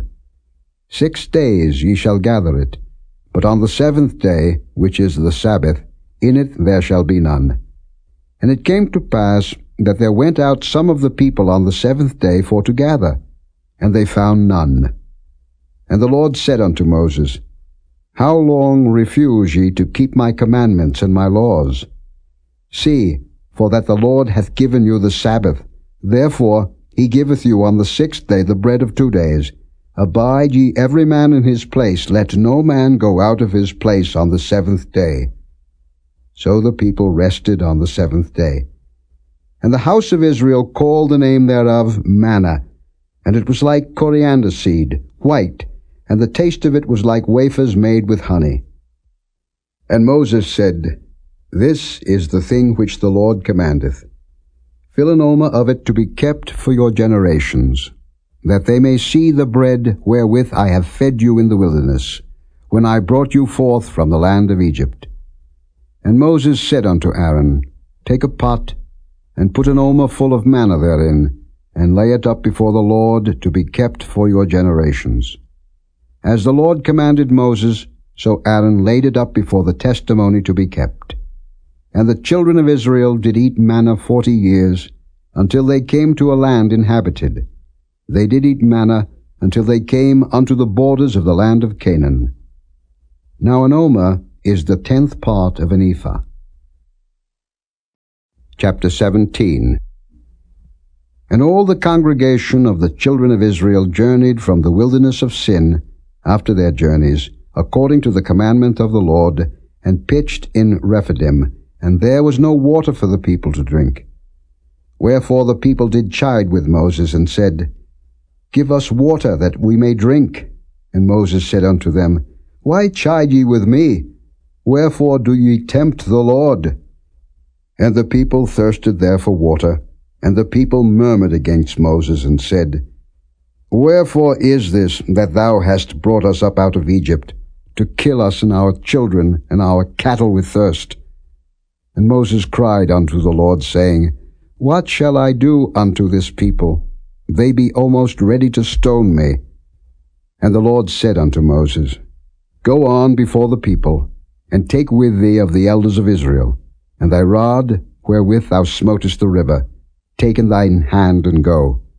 Behold, I will stand before thee there upon the rock in Horeb, and thou shalt smite the rock, and there shall come water out of it, that the people may drink. And Moses did so in the sight of the elders of Israel. And he called the name of the place Massah and Meribah, because of the chiding of the children of Israel, and because they tempted the Lord, saying, Is the Lord among us or not? Then came Amalek, and fought with Israel in Rephidim. And Moses said unto Joshua, Choose us out men, and go out, fight with Amalek. Tomorrow I will stand on the top of the hill with the rod of God in mine hand. So Joshua did as Moses had said to him, and fought with Amalek. And Moses, Aaron, and Hur went up to the top of the hill. And it came to pass, when Moses held up his hand, that Israel prevailed, and when he let down his hand, Amalek prevailed. But Moses' hands were heavy, and they took a stone, and put it under him, and he sat thereon, and Aaron and Hur stayed up his hands, the one on the one side, and the other on the other side, and his hands were steady until the going down of the sun. And Joshua discomfited Amalek and his people with the edge of the sword. And the Lord said unto Moses, Write this for a memorial in a book, and rehearse it in the ears of Joshua, for I will utterly put out the remembrance of Amalek from under heaven. And Moses built an altar, and called the name of it Jehovah Nissi. For he said, Because the Lord hath sworn that the Lord will have war with Amalek from generation to generation. Chapter 18. When Jethro, the priest of Midian, Moses' father-in-law, heard of all that God had done for Moses and for Israel his people, and that the Lord had brought Israel out of Egypt, then Jethro, Moses' father-in-law, took Zipporah, Moses' wife, after he had sent her back, and her 2 sons, of which the name of the one was Gershom, for he said, I have been an alien in a strange land, and the name of the other was Eliezer, for the God of my father, said he, was mine help, and delivered me from the sword of Pharaoh. And Jethro, Moses' father-in-law, came with his sons and his wife unto Moses into the wilderness, where he encamped at the mount of God. And he said unto Moses, I, thy father-in-law Jethro, am come unto thee, and thy wife, and her 2 sons with her. And Moses went out to meet his father-in-law, and did obeisance, and kissed him, and they asked each other of their welfare, and they came into the tent. And Moses told his father-in-law all that the Lord had done unto Pharaoh and to the Egyptians for Israel's sake, and all the travail that had come upon them by the way, and how the Lord delivered them. And Jethro rejoiced for all the goodness which the Lord had done to Israel, whom he had delivered out of the hand of the Egyptians. And Jethro said, Blessed be the Lord, who hath delivered you out of the hand of the Egyptians, and out of the hand of Pharaoh, who hath delivered the people from under the hand of the Egyptians. Now I know that the Lord is greater than all gods, for in the thing wherein they dealt proudly he was above them. And Jethro, Moses' father-in-law, took a burnt offering and sacrifices for God. And Aaron came, and all the elders of Israel, to eat bread with Moses' father-in-law before God. And it came to pass on the morrow that Moses sat to judge the people, and the people stood by Moses from the morning unto the evening. And when Moses' father-in-law saw all that he did to the people, he said, What is this thing that thou doest to the people? Why sittest thou thyself alone, and all the people stand by thee from morning unto even?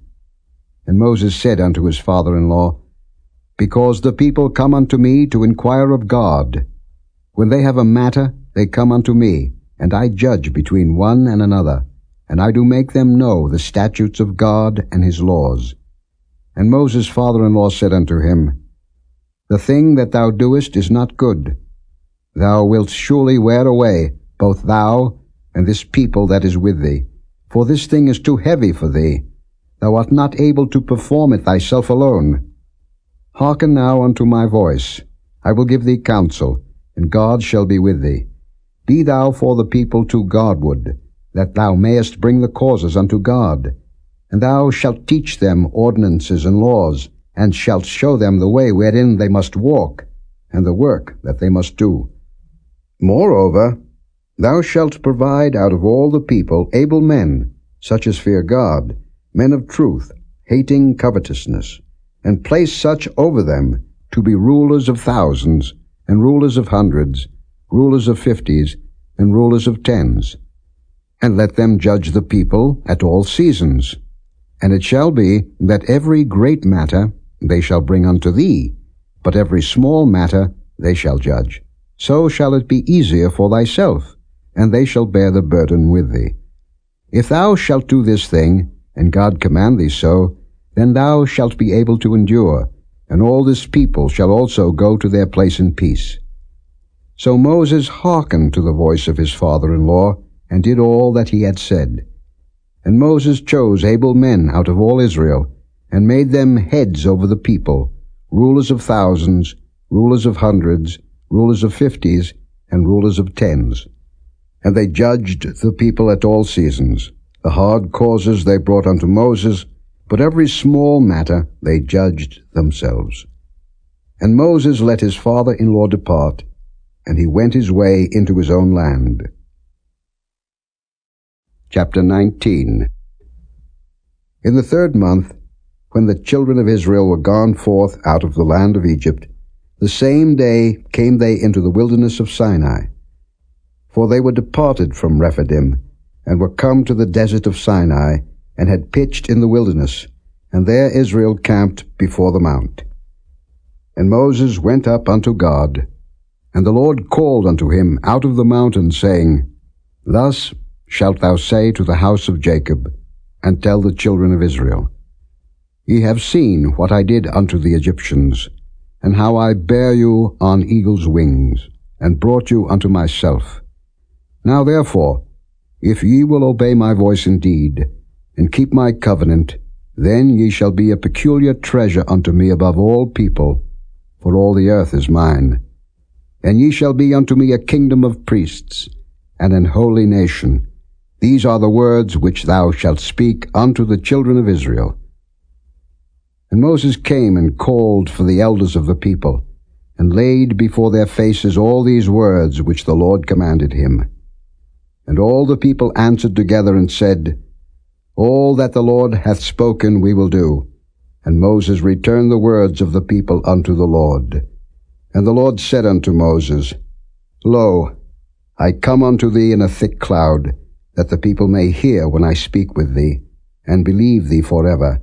And Moses told the words of the people unto the Lord.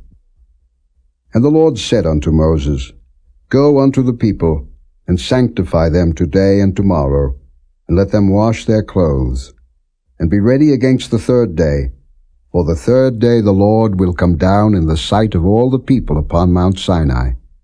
And thou shalt set bounds unto the people round about, saying, Take heed to yourselves, that ye go not up into the mount, or touch the border of it.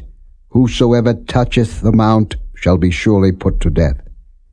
There shall not an hand touch it, but he shall surely be stoned, or shot through. Whether it be beast or man, it shall not live. When the trumpet soundeth long, they shall come up to the mount. And Moses went down from the mount unto the people, and sanctified the people, and they washed their clothes. And he said unto the people, Be ready against the 3rd day. Come not at your wives.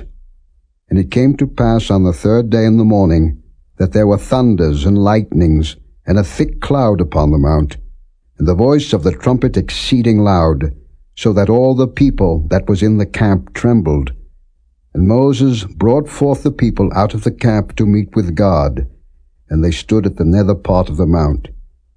And Mount Sinai was altogether on a smoke, because the Lord descended upon it in fire, and the smoke thereof ascended as the smoke of a furnace, and the whole mount quaked greatly.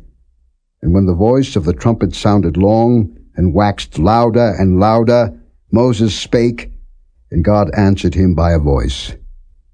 And the Lord came down upon Mount Sinai, on the top of the mount, and the Lord called Moses up to the top of the mount, and Moses went up. And the Lord said unto Moses, Go down, charge the people, lest they break through unto the Lord to gaze, and many of them perish. And let the priests also, which come near to the Lord, sanctify themselves, lest the Lord break forth upon them. And Moses said unto the Lord, The people cannot come up to Mount Sinai, for thou chargest us, saying, Set bounds about the mount, and sanctify it. And the Lord said unto him, Away, get thee down, and thou shalt come up, thou and Aaron with thee. But let not the priests and the people break through to come up unto the Lord, lest he break forth upon them. So Moses went down unto the people, and spake unto them. Chapter 20. And God spake all these words, saying, I am the Lord thy God, which have brought thee out of the land of Egypt, out of the house of bondage. Thou shalt have no other gods before me. Thou shalt not make unto thee any graven image, or any likeness of anything that is in heaven above, or that is in the earth beneath, or that is in the water under the earth. Thou shalt not bow down thyself to them, nor serve them. For I, the Lord thy God, am a jealous God, visiting the iniquity of the fathers upon the children unto the third and fourth generation of them that hate me, and showing mercy unto thousands of them that love me, and keep my commandments. Thou shalt not take the name of the Lord thy God in vain, for the Lord will not hold him guiltless that taketh his name in vain. Remember the Sabbath day to keep it holy. 6 days shalt thou labor, and do all thy work. But the seventh day is the Sabbath of the Lord thy God. In it thou shalt not do any work, thou, nor thy son, nor thy daughter, thy manservant, nor thy maidservant, nor thy cattle, nor thy stranger that is within thy gates. For in 6 days the Lord made heaven and earth, the sea, and all that in them is, and rested the seventh day. Wherefore the Lord blessed the Sabbath day, and hallowed it. Honor thy father and thy mother, that thy days may be long upon the land which the Lord thy God giveth thee. Thou shalt not kill. Thou shalt not commit adultery. Thou shalt not steal. Thou shalt not bear false witness against thy neighbor. Thou shalt not covet thy neighbor's house. Thou shalt not covet thy neighbor's wife, nor his manservant, nor his maidservant, nor his ox, nor his ass, nor anything that is thy neighbor's. And all the people saw the thunderings, and the lightnings, and the noise of the trumpet, and the mountain smoking. And when the people saw it, they removed, and stood afar off. And they said unto Moses, Speak thou with us, and we will hear. But let not God speak with us, lest we die. And Moses said unto the people, Fear not, for God is come to prove you, and that his fear may be before your faces, that ye sin not. And the people stood afar off, and Moses drew near unto the thick darkness where God was. And the Lord said unto Moses, Thus thou shalt say unto the children of Israel, Ye have seen that I have talked with you from heaven. Ye shall not make with me gods of silver, neither shall ye make unto you gods of gold. An altar of earth thou shalt make unto me, and shalt sacrifice thereon thy burnt offerings, and thy peace offerings, thy sheep and thine oxen. In all places where I record my name, I will come unto thee, and I will bless thee. And if thou wilt make me an altar of stone, thou shalt not build it of hewn stone, for if thou lift up thy tool upon it, thou hast polluted it. Neither shalt thou go up by steps unto mine altar, that thy nakedness be not discovered thereon. Chapter 21. Now these are the judgments which thou shalt set before them. If thou buy an Hebrew servant, 6 years he shall serve, and in the 7th he shall go out free for nothing. If he came in by himself, he shall go out by himself. If he were married, then his wife shall go out with him. If his master have given him a wife, and she have borne him sons or daughters, the wife and her children shall be her master's, and he shall go out by himself. And if the servant shall plainly say, I love my master, my wife, and my children, I will not go out free, then his master shall bring him unto the judges. He shall also bring him to the door, or unto the door post, and his master shall bore his ear through with an awl, and he shall serve him forever. And if a man sell his daughter to be a maidservant, she shall not go out as the men servants do. If she please not her master, who hath betrothed her to himself, then shall he let her be redeemed. To sell her unto a strange nation he shall have no power, seeing he hath dealt deceitfully with her. And if he have betrothed her unto his son, he shall deal with her after the manner of daughters. If he take him another wife, her food, her raiment, and her duty of marriage shall he not diminish. And if he do not these three unto her, then shall she go out free without money.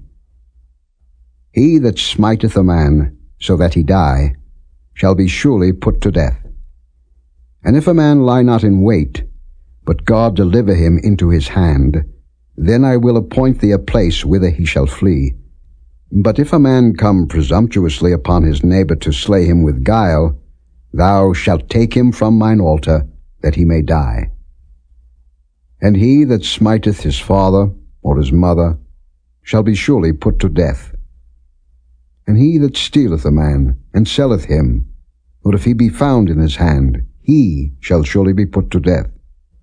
And he that curseth his father or his mother shall surely be put to death. And if men strive together, and one smite another with a stone, or with his fist, and he die not, but keepeth his bed, if he rise again, and walk abroad upon his staff, then shall he that smote him be quit. Only he shall pay for the loss of his time, and shall cause him to be thoroughly healed. And if a man smite his servant, or his maid with a rod, and he die under his hand, he shall be surely punished. Notwithstanding, if he continue a day or two, he shall not be punished, for he is his money.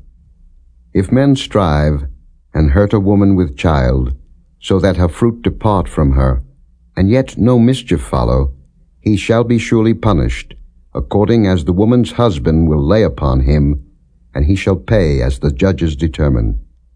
And if any mischief follow, then thou shalt give life for life, eye for eye, tooth for tooth, hand for hand, foot for foot, burning for burning, wound for wound, stripe for stripe.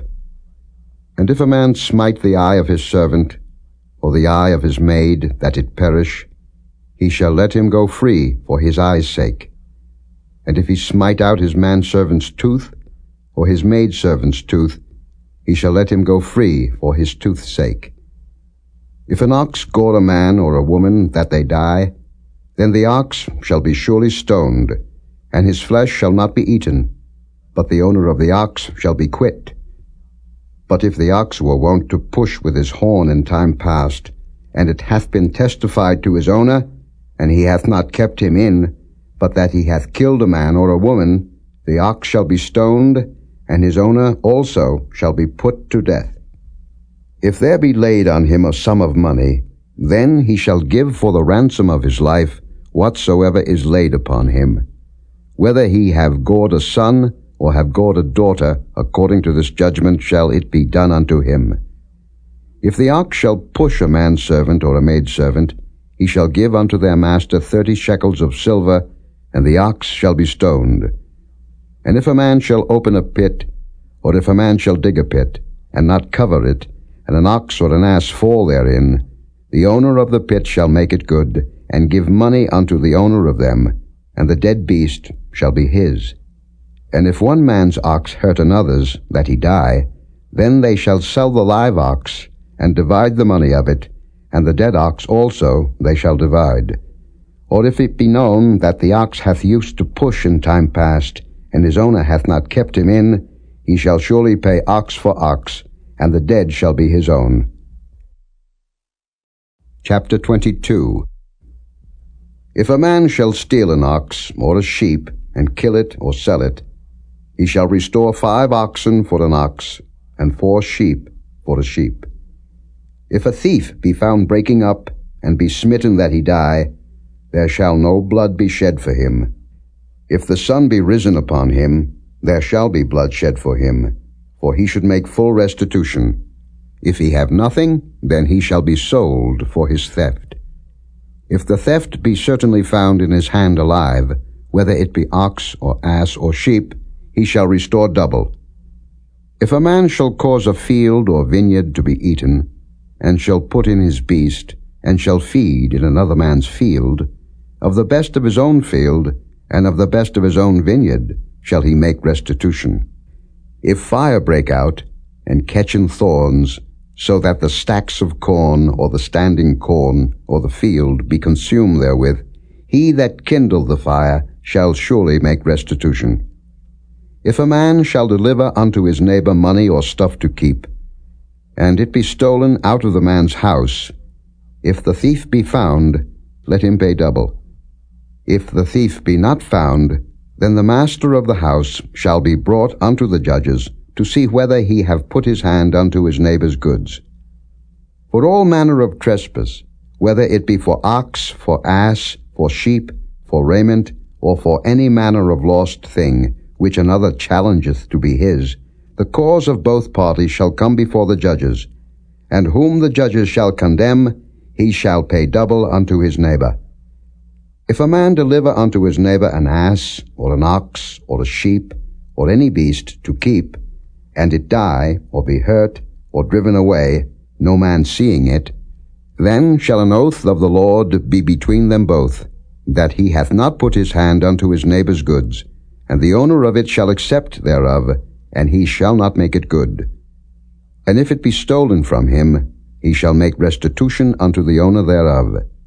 If it be torn in pieces, then let him bring it for witness, and he shall not make good that which was torn. And if a man borrow aught of his neighbor, and it be hurt or die, the owner thereof being not with it, he shall surely make it good. But if the owner thereof be with it, he shall not make it good. If it be an hired thing, it came for his hire. And if a man entice a maid that is not betrothed, and lie with her, he shall surely endow her to be his wife. If her father utterly refuse to give her unto him, he shall pay money according to the dowry of virgins. Thou shalt not suffer a witch to live. Whosoever lieth with a beast shall surely be put to death. He that sacrificeth unto any god, save unto the Lord only, he shall be utterly destroyed. Thou shalt neither vex a stranger, nor oppress him, for ye were strangers in the land of Egypt. Ye shall not afflict any widow or fatherless child. If thou afflict them in any wise, and they cry at all unto me, I will surely hear their cry, and my wrath shall wax hot, and I will kill you with the sword, and your wives shall be widows, and your children fatherless. If thou lend money to any of my people that is poor by thee, thou shalt not be to him as an usurer, neither shalt thou lay upon him usury. If thou at all take thy neighbor's raiment to pledge, thou shalt deliver it unto him by that the sun goeth down. For that is his covering only, it is his raiment for his skin, wherein shall he sleep? And it shall come to pass, when he crieth unto me, that I will hear, for I am gracious. Thou shalt not revile the gods, nor curse the ruler of thy people. Thou shalt not delay to offer the first of thy ripe fruits, and of thy liquors, the firstborn of thy sons shalt thou give unto me. Likewise shalt thou do with thine oxen, and with thy sheep. 7 days it shall be with his dam. On the 8th day thou shalt give it me. And ye shall be holy men unto me. Neither shall ye eat any flesh that is torn of beasts in the field. Ye shall cast it to the dogs. Chapter 23. Thou shalt not raise a false report. Put not thine hand with the wicked to be an unrighteous witness. Thou shalt not follow a multitude to do evil. Neither shalt thou speak in a cause to decline after many to wrest judgment. Neither shalt thou countenance a poor man in his cause. If thou meet thine enemy's ox or his ass going astray, thou shalt surely bring it back to him again. If thou see the ass of him that hateth thee lying under his burden, and wouldest forbear to help him, thou shalt surely help with him. Thou shalt not wrest the judgment of thy poor in his cause. Keep thee far from a false matter, and the innocent and righteous slay thou not, for I will not justify the wicked. And thou shalt take no gift, for the gift blindeth the wise, and perverteth the words of the righteous. Also thou shalt not oppress a stranger, for ye know the heart of a stranger, seeing ye were strangers in the land of Egypt. In 6 years thou shalt sow thy land, and shalt gather in the fruits thereof. But the 7th year thou shalt let it rest and lie still, that the poor of thy people may eat. And what they leave the beasts of the field shall eat. In like manner thou shalt deal with thy vineyard and with thy oliveyard. 6 days thou shalt do thy work, and on the 7th day thou shalt rest, that thine ox and thine ass may rest, and the son of thy handmaid and the stranger may be refreshed. And in all things that I have said unto you be circumspect, and make no mention of the name of other gods, neither let it be heard out of thy mouth. 3 times thou shalt keep a feast unto me in the year. Thou shalt keep the feast of unleavened bread. Thou shalt eat unleavened bread 7 days, as I commanded thee, in the time appointed of the month Abib. For in it thou camest out from Egypt, and none shall appear before me empty. And the feast of harvest, the first fruits of thy labors, which thou hast sown in the field, and the feast of ingathering, which is in the end of the year, when thou hast gathered in thy labors out of the field. 3 times in the year all thy males shall appear before the Lord God. Thou shalt not offer the blood of my sacrifice with leavened bread, neither shall the fat of my sacrifice remain until the morning. The first of the first fruits of thy land thou shalt bring into the house of the Lord thy God. Thou shalt not seethe a kid in his mother's milk. Behold, I send an angel before thee, to keep thee in the way, and to bring thee into the place which I have prepared. Beware of him, and obey his voice. Provoke him not, for he will not pardon your transgressions, for my name is in him. But if thou shalt indeed obey his voice, and do all that I speak, then I will be an enemy unto thine enemies, and an adversary unto thine adversaries.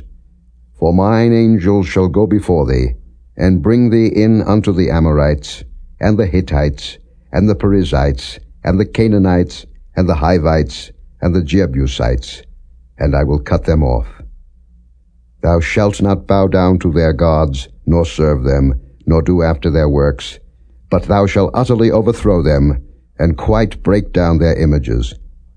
And ye shall serve the Lord your God, and he shall bless thy bread and thy water, and I will take sickness away from the midst of thee. There shall nothing cast their young, nor be barren in thy land. The number of thy days I will fulfill. I will send my fear before thee, and will destroy all the people to whom thou shalt come, and I will make all thine enemies turn their backs unto thee. And I will send hornets before thee, which shall drive out the Hivite, the Canaanite, and the Hittite from before thee. I will not drive them out from before thee in 1 year, lest the land become desolate, and the beast of the field multiply against thee. By little and little I will drive them out from before thee, until thou be increased, and inherit the land. And I will set thy bounds from the Red Sea even unto the sea of the Philistines, and from the desert unto the river. For I will deliver the inhabitants of the land into your hand, and thou shalt drive them out before thee. Thou shalt make no covenant with them, nor with their gods. They shall not dwell in thy land, lest they make thee sin against me. For if thou serve their gods, it will surely be a snare unto thee. Chapter 24. And he said unto Moses, Come up unto the Lord, thou, and Aaron, Nadab, and Abihu, and 70 of the elders of Israel, and worship ye afar off. And Moses alone shall come near the Lord, but they shall not come nigh, neither shall the people go up with him. And Moses came and told the people all the words of the Lord, and all the judgments. And all the people answered with one voice and said, All the words which the Lord hath said will we do. And Moses wrote all the words of the Lord, and rose up early in the morning, and builded an altar under the hill, and 12 pillars, according to the 12 tribes of Israel. And he sent young men of the children of Israel, which offered burnt offerings, and sacrificed peace offerings of oxen unto the Lord. And Moses took half of the blood, and put it in basins, and half of the blood he sprinkled on the altar. And he took the book of the covenant, and read in the audience of the people, and they said, All that the Lord hath said will we do, and be obedient.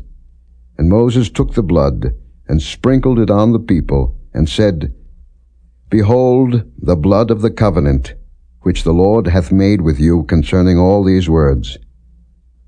Then went up Moses and Aaron, Nadab and Abihu, and 70 of the elders of Israel, and they saw the God of Israel, and there was under his feet as it were a paved work of a sapphire stone, and as it were the body of heaven in his clearness. And upon the nobles of the children of Israel he laid not his hand. Also they saw God, and did eat and drink. And the Lord said unto Moses, Come up to me into the mount, and be there. And I will give thee tables of stone, and a law, and commandments which I have written, that thou mayest teach them. And Moses rose up, and his minister Joshua, and Moses went up into the mount of God. And he said unto the elders, Tarry ye here for us, until we come again unto you. And behold, Aaron and Hur are with you. If any man have any matters to do, let him come unto them. And Moses went up into the mount, and a cloud covered the mount. And the glory of the Lord abode upon Mount Sinai, and the cloud covered it 6 days. And the 7th day he called unto Moses out of the midst of the cloud. And the sight of the glory of the Lord was like devouring fire on the top of the mount in the eyes of the children of Israel.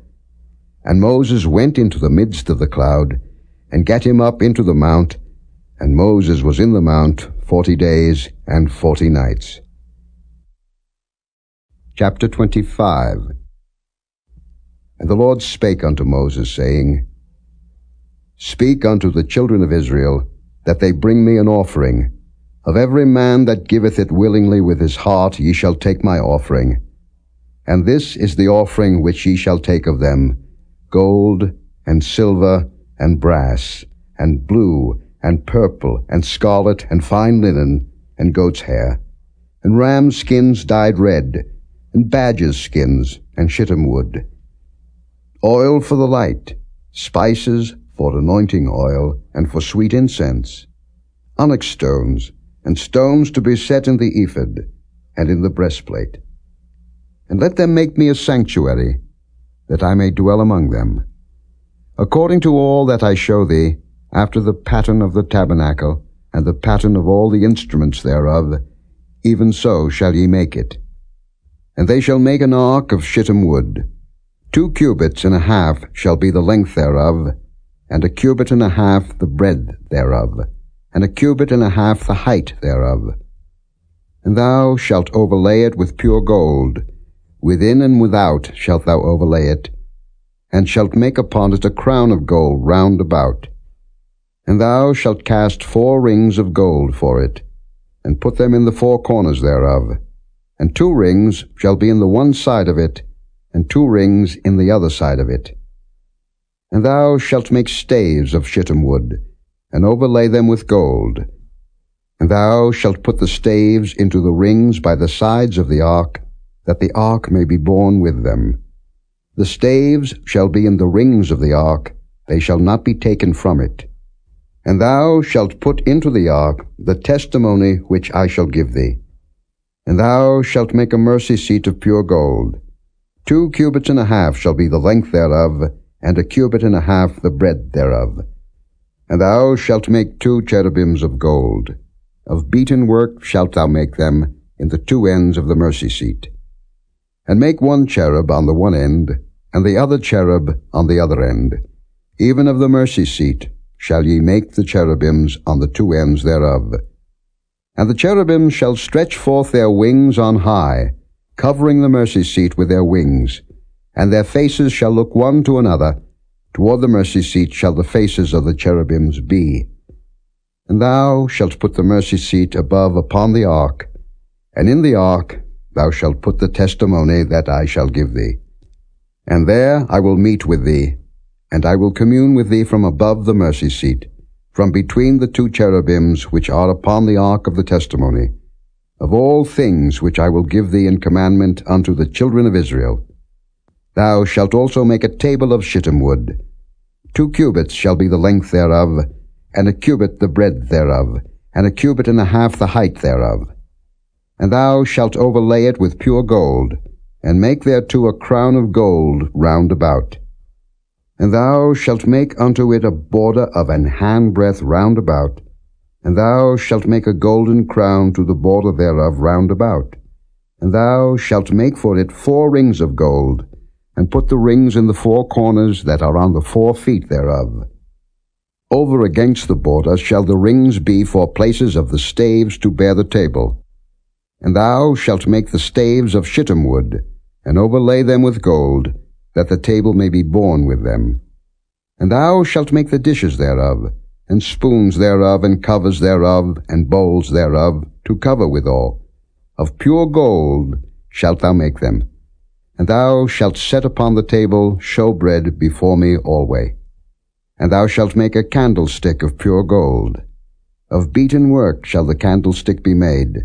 His shaft, and his branches, his bowls, his knops, and his flowers shall be of the same. And 6 branches shall come out of the sides of it, 3 branches of the candlestick out of the one side, and 3 branches of the candlestick out of the other side. 3 bowls made like unto almonds, with a knop and a flower in one branch, and 3 bowls made like almonds in the other branch, with a knop and a flower, so in the 6 branches that come out of the candlestick. And in the candlestick shall be 4 bowls, made like unto almonds, with their knops and their flowers. And there shall be a knop under 2 branches of the same, and a knop under 2 branches of the same, and a knop under 2 branches of the same, according to the 6 branches that proceed out of the candlestick. Their knops and their branches shall be of the same. All it shall be one beaten work of pure gold. And thou shalt make the 7 lamps thereof, and they shall light the lamps thereof, that they may give light over against it. And the tongues thereof, and the snuff dishes thereof, shall be of pure gold. Of a talent of pure gold shall he make it, with all these vessels. And look that thou make them after their pattern, which was showed thee in the mount. Chapter 26. Moreover, thou shalt make the tabernacle with 10 curtains of fine twined linen, and blue and purple and scarlet. With cherubims of cunning work shalt thou make them. The length of one curtain shall be 28 cubits, and the breadth of one curtain 4 cubits, and every one of the curtains shall have one measure. The 5 curtains shall be coupled together one to another, and other 5 curtains shall be coupled one to another. And thou shalt make loops of blue upon the edge of the one curtain from the selvage in the coupling. And likewise shalt thou make in the uttermost edge of another curtain in the coupling of the second. 50 loops shalt thou make in the one curtain, and 50 loops shalt thou make in the edge of the curtain that is in the coupling of the second, that the loops may take hold one of another. And thou shalt make 50 taches of gold, and couple the curtains together with the taches, and it shall be one tabernacle. And thou shalt make curtains of goat's hair to be a covering upon the tabernacle. 11 curtains shalt thou make. The length of one curtain shall be 30 cubits, and the breadth of one curtain 4 cubits. And the 11 curtains shall be all of one measure. And thou shalt couple 5 curtains by themselves, and 6 curtains by themselves, and shalt double the 6th curtain in the forefront of the tabernacle. And thou shalt make 50 loops on the edge of the one curtain that is outmost in the coupling, and 50 loops in the edge of the curtain which coupleth the second.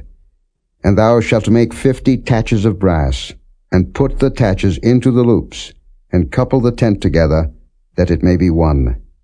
And the remnant that remaineth of the curtains of the tent, the half curtain that remaineth, shall hang over the backside of the tabernacle, and a cubit on the one side, and a cubit on the other side of that which remaineth in the length of the curtains of the tent.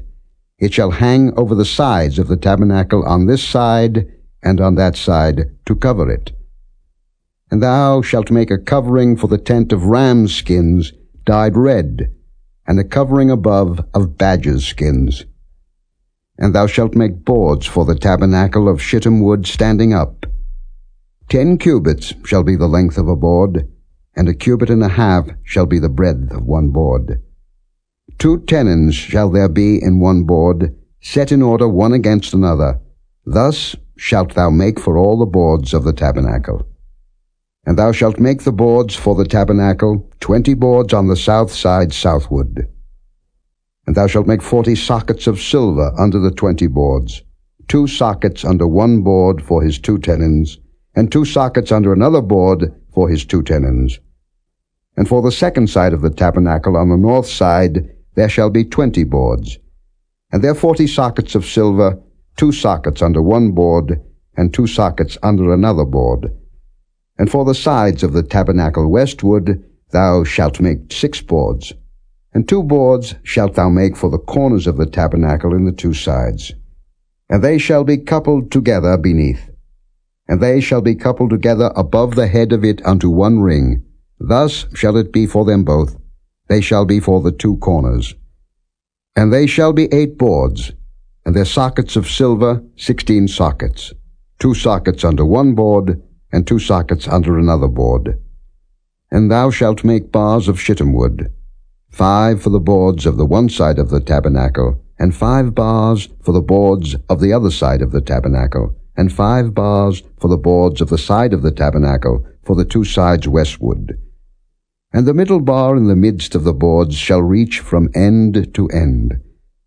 And thou shalt overlay the boards with gold, and make their rings of gold for places for the bars. And thou shalt overlay the bars with gold. And thou shalt rear up the tabernacle according to the fashion thereof, which was showed thee in the mount. And thou shalt make a veil of blue, and purple, and scarlet, and fine twined linen of cunning work. With cherubims shall it be made. And thou shalt hang it upon 4 pillars of shittim wood overlaid with gold. Their hooks shall be of gold upon the 4 sockets of silver. And thou shalt hang up the veil under the taches, that thou mayest bring in thither within the veil the ark of the testimony. And the veil shall divide unto you between the holy place and the most holy. And thou shalt put the mercy seat upon the ark of the testimony in the most holy place. And thou shalt set the table without the veil, and the candlestick over against the table on the side of the tabernacle toward the south. And thou shalt put the table on the north side. And thou shalt make an hanging for the door of the tent, of blue, and purple, and scarlet, and fine twined linen, wrought with needlework. And thou shalt make for the hanging 5 pillars of shittim wood, and overlay them with gold, and their hooks shall be of gold, and thou shalt cast 5 sockets of brass for them. Chapter 27. And thou shalt make an altar of shittim wood, 5 cubits long, and 5 cubits broad. The altar shall be foursquare, and the height thereof shall be 3 cubits. And thou shalt make the horns of it upon the 4 corners thereof. His horns shall be of the same, and thou shalt overlay it with brass. And thou shalt make his pans to receive his ashes, and his shovels, and his basins, and his flesh hooks, and his fire pans. All the vessels thereof thou shalt make of brass. And thou shalt make for it a grate of network of brass, and upon the net shalt thou make 4 brazen rings in the 4 corners thereof. And thou shalt put it under the compass of the altar beneath, that the net may be even to the midst of the altar. And thou shalt make staves for the altar, staves of shittim wood, and overlay them with brass. And the staves shall be put into the rings, and the staves shall be upon the 2 sides of the altar to bear it. Hollow with boards shalt thou make it, as it was showed thee in the mount, so shall they make it. And thou shalt make the court of the tabernacle. For the south side southward There shall be hangings for the court of fine twined linen of 100 cubits long for one side, and the 20 pillars thereof, and their 20 sockets shall be of brass. The hooks of the pillars and their fillets shall be of silver. And likewise for the north side in length there shall be hangings of 100 cubits long, and his 20 pillars and their 20 sockets of brass, the hooks of the pillars and their fillets of silver. And for the breadth of the court on the west side shall be hangings of 50 cubits, their pillars 10, and their sockets 10. And the breadth of the court on the east side eastward shall be 50 cubits. The hangings of one side of the gate shall be 15 cubits, their pillars 3, and their sockets 3. And on the other side shall be hangings 15 cubits, their pillars 3, and their sockets 3. And for the gate of the court shall be an hanging of 20 cubits of blue, and purple, and scarlet, and fine twined linen, wrought with needlework, and their pillars shall be 4, and their sockets 4. All the pillars round about the court shall be filleted with silver. Their hooks shall be of silver, and their sockets of brass. The length of the court shall be 100 cubits, and the breadth 50 everywhere, and the height 5 cubits of fine twined linen, and their sockets of brass. All the vessels of the tabernacle, in all the service thereof, and all the pins thereof, and all the pins of the court, shall be of brass. And thou shalt command the children of Israel, that they bring thee pure oil olive beaten for the light, to cause the lamp to burn always. In the tabernacle of the congregation without the veil, which is before the testimony, Aaron and his sons shall order it from evening to morning before the Lord. It shall be a statute forever unto their generations on the behalf of the children of Israel. Chapter 28. And take thou unto thee Aaron thy brother, and his sons with him, from among the children of Israel, that he may minister unto me in the priest's office, even Aaron, Nadab, and Abihu, Eleazar and Ithamar, Aaron's sons. And thou shalt make holy garments for Aaron thy brother, for glory and for beauty. And thou shalt speak unto all that are wise-hearted, whom I have filled with the spirit of wisdom, that they may make Aaron's garments to consecrate him, that he may minister unto me in the priest's office. And these are the garments which they shall make: a breastplate, and an ephod, and a robe, and a broidered coat, a mitre, and a girdle. And they shall make holy garments for Aaron thy brother and his sons, that he may minister unto me in the priest's office. And they shall take gold, and blue, and purple, and scarlet, and fine linen. And they shall make the ephod of gold, of blue, and of purple, of scarlet, and fine twined linen with cunning work.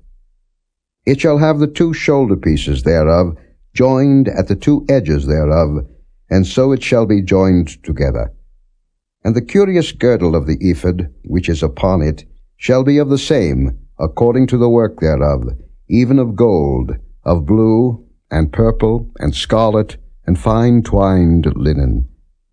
And thou shalt take 2 onyx stones, and grave on them the names of the children of Israel, 6 of their names on one stone, and the other 6 names of the rest on the other stone, according to their birth. With the work of an engraver in stone, like the engravings of a signet, shalt thou engrave the 2 stones with the names of the children of Israel. Thou shalt make them to be set in ouches of gold. And thou shalt put the 2 stones upon the shoulders of the ephod for stones of memorial unto the children of Israel. And Aaron shall bear their names before the Lord upon his 2 shoulders for a memorial. And thou shalt make ouches of gold, and 2 chains of pure gold at the ends. Of wreathen work shalt thou make them, and fasten the wreathen chains to the ouches. And thou shalt make the breastplate of judgment with cunning work. After the work of the ephod thou shalt make it, of gold, of blue, and of purple, and of scarlet, and of fine twined linen shalt thou make it. 4 it shall be, being doubled. A span shall be the length thereof, and a span shall be the breadth thereof. And thou shalt set it in settings of stones, even 4 rows of stones. The first row shall be a sardius, a topaz, and a carbuncle. This shall be the first row. And the second row shall be an emerald, a sapphire, and a diamond. And the third row a ligure, an agate, and an amethyst. And the fourth row a beryl, and an onyx, and a jasper. They shall be set in gold in their enclosings. And the stones shall be with the names of the children of Israel, 12, according to their names, like the engravings of a signet. Every one with his name shall they be according to the 12 tribes. And thou shalt make upon the breastplate chains at the ends of wreathen work of pure gold. And thou shalt make upon the breastplate 2 rings of gold, and shalt put the 2 rings on the 2 ends of the breastplate. And thou shalt put the 2 wreathen chains of gold in the 2 rings which are on the ends of the breastplate.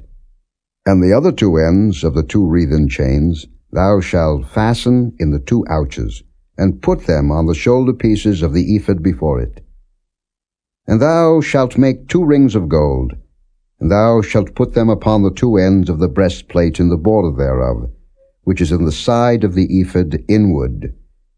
And 2 other rings of gold thou shalt make, and shalt put them on the 2 sides of the ephod underneath, toward the forepart thereof, over against the other coupling thereof, above the curious girdle of the ephod. And they shall bind the breastplate by the rings thereof unto the rings of the ephod with a lace of blue, that it may be above the curious girdle of the ephod, and that the breastplate be not loosed from the ephod. And Aaron shall bear the names of the children of Israel in the breastplate of judgment upon his heart, when he goeth in unto the holy place, for a memorial before the Lord continually.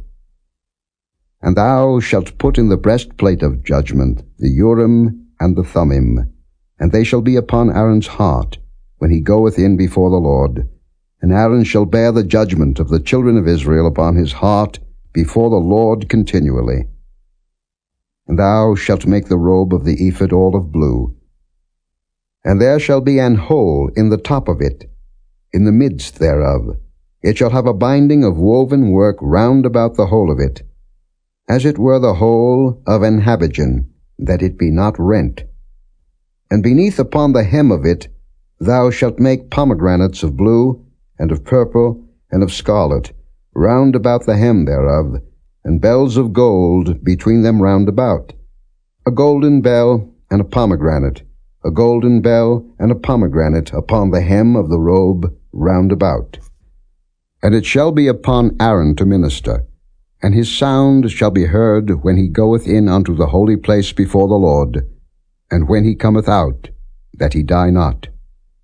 And thou shalt make a plate of pure gold, engrave upon it, like the engravings of a signet, Holiness to the Lord.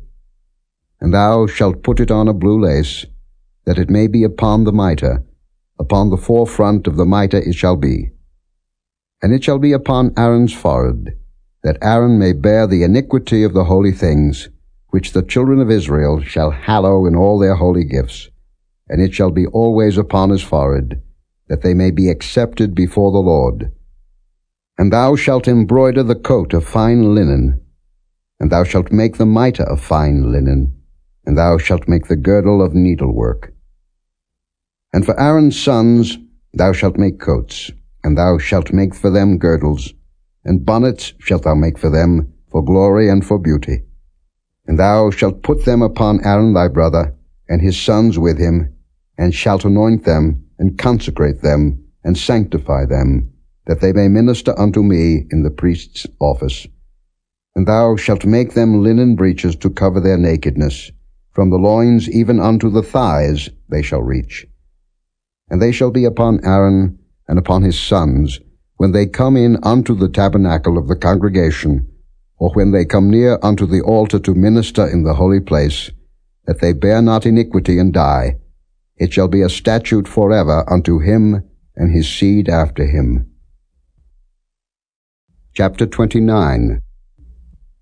And this is the thing that thou shalt do unto them to hallow them, to minister unto me in the priest's office.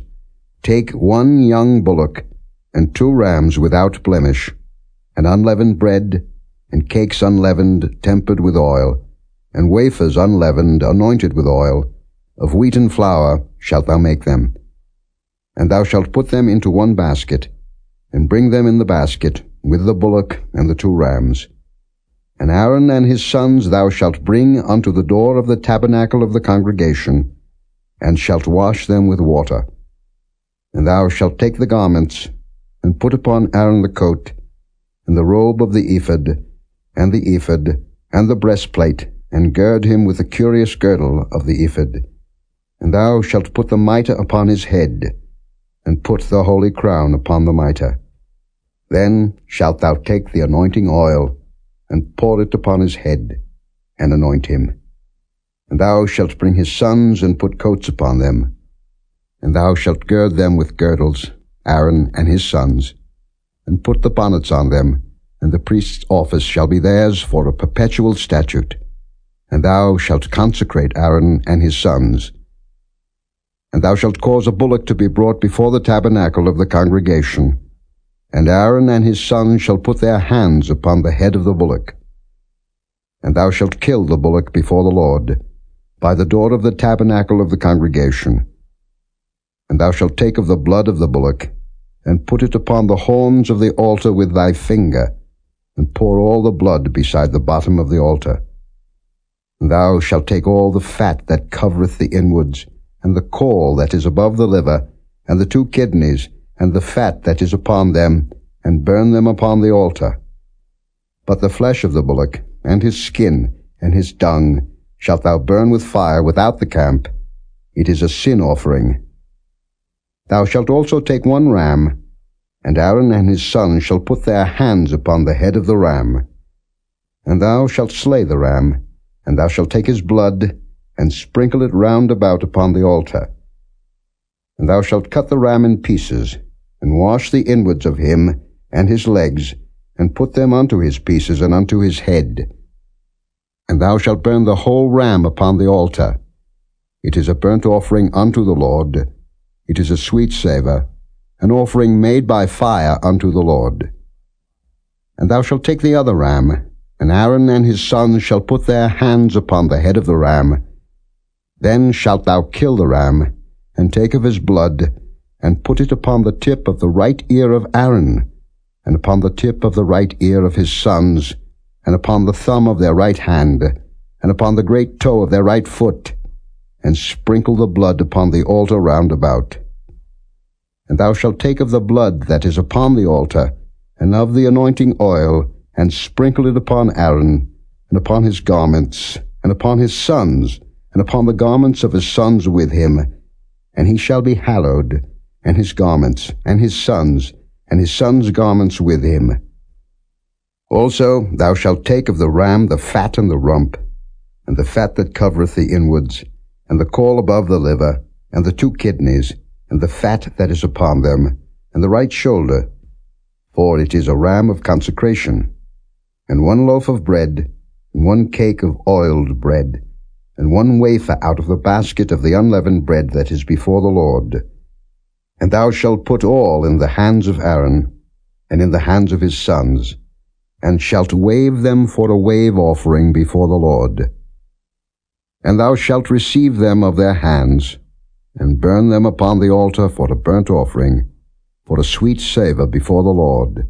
It is an offering made by fire unto the Lord. And thou shalt take the breast of the ram of Aaron's consecration, and wave it for a wave offering before the Lord, and it shall be thy part.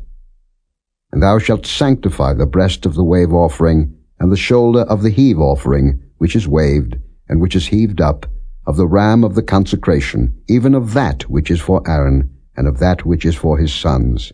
And it shall be Aaron's and his sons by a statute forever from the children of Israel. For it is an heave offering, and it shall be an heave offering from the children of Israel of the sacrifice of their peace offerings, even their heave offering unto the Lord. And the holy garments of Aaron shall be his sons after him, to be anointed therein, and to be consecrated in them.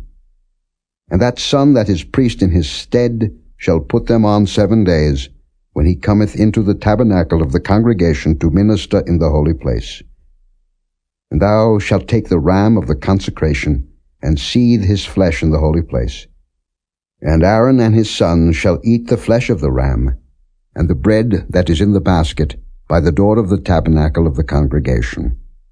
And they shall eat those things wherewith the atonement was made, to consecrate and to sanctify them, but a stranger shall not eat thereof, because they are holy.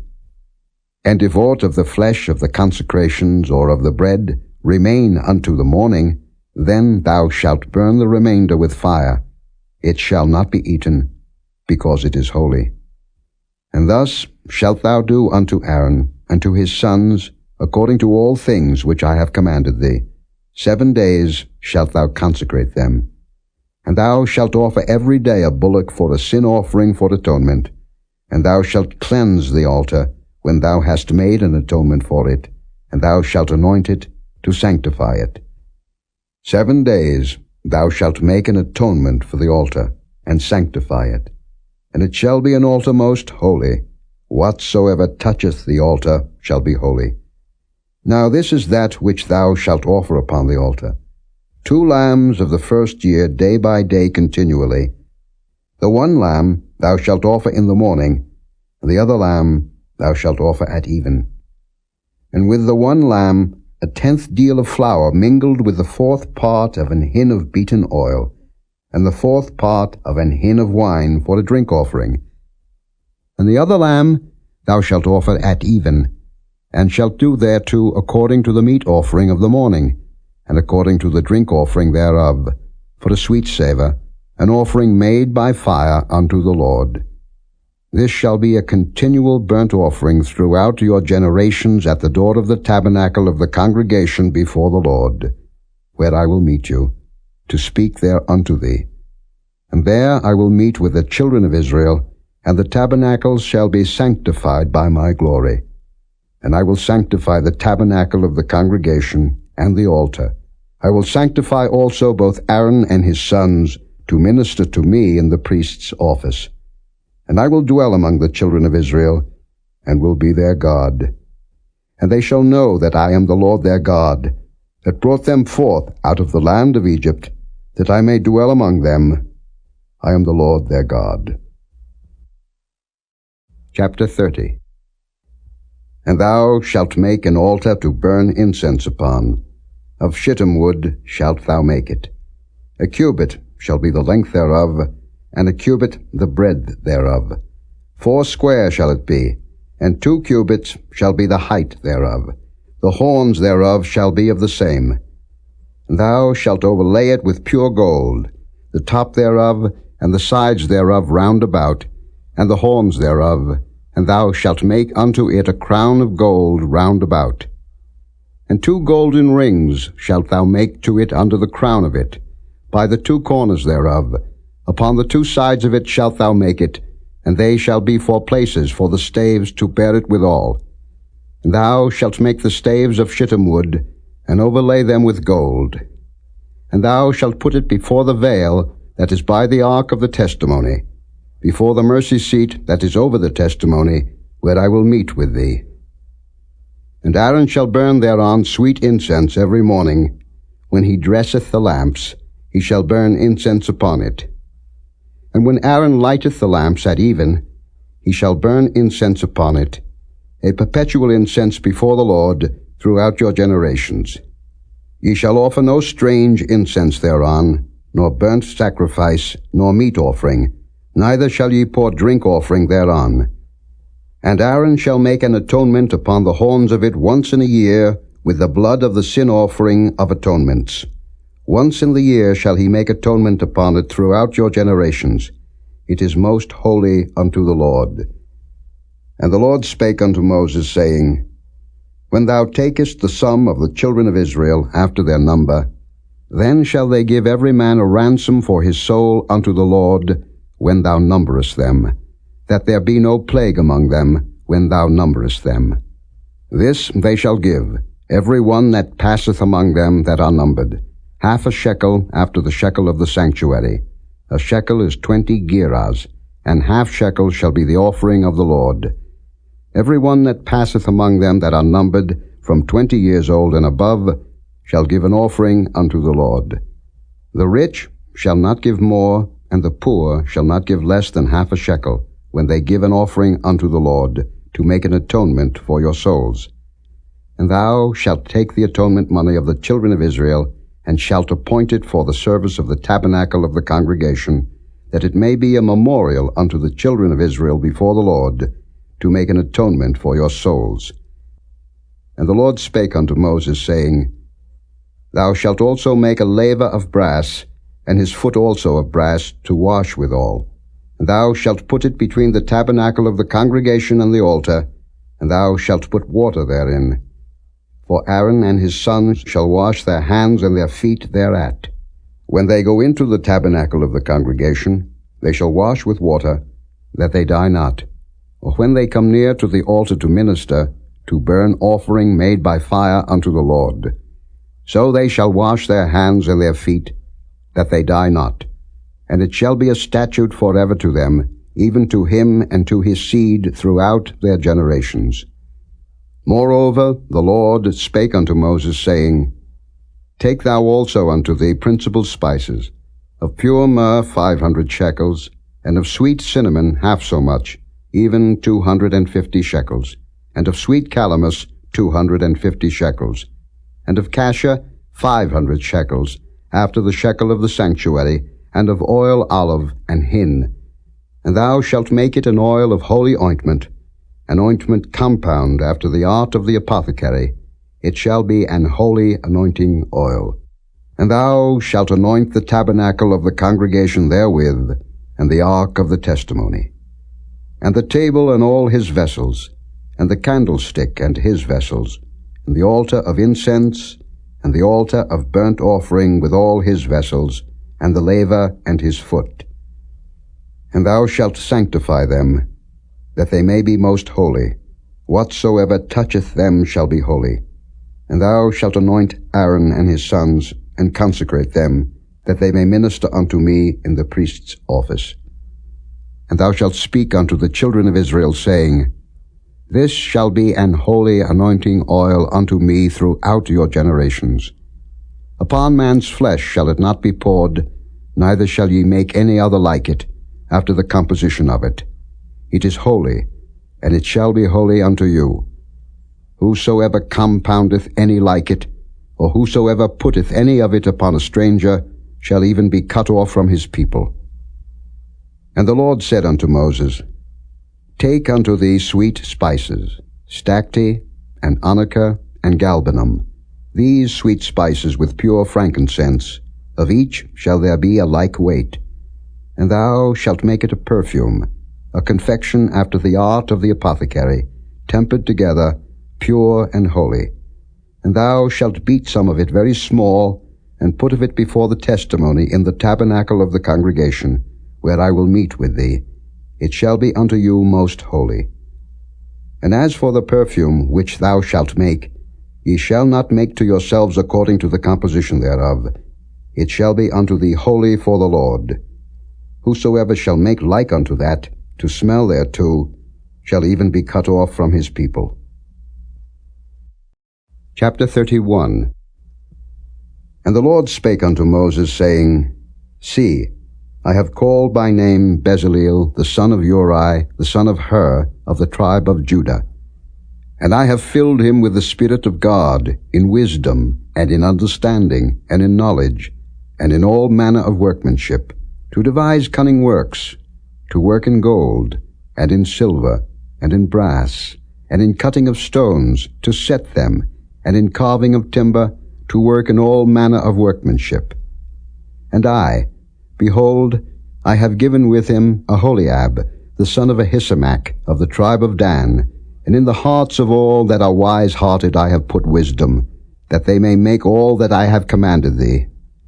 The tabernacle of the congregation, and the ark of the testimony, and the mercy seat that is thereupon, and all the furniture of the tabernacle, and the table and his furniture, and the pure candlestick with all his furniture, and the altar of incense, and the altar of burnt offering with all his furniture, and the laver and his foot, and the cloths of service, and the holy garments for Aaron the priest, and the garments of his sons, to minister in the priest's office, and the anointing oil, and sweet incense for the holy place, according to all that I have commanded thee shall they do.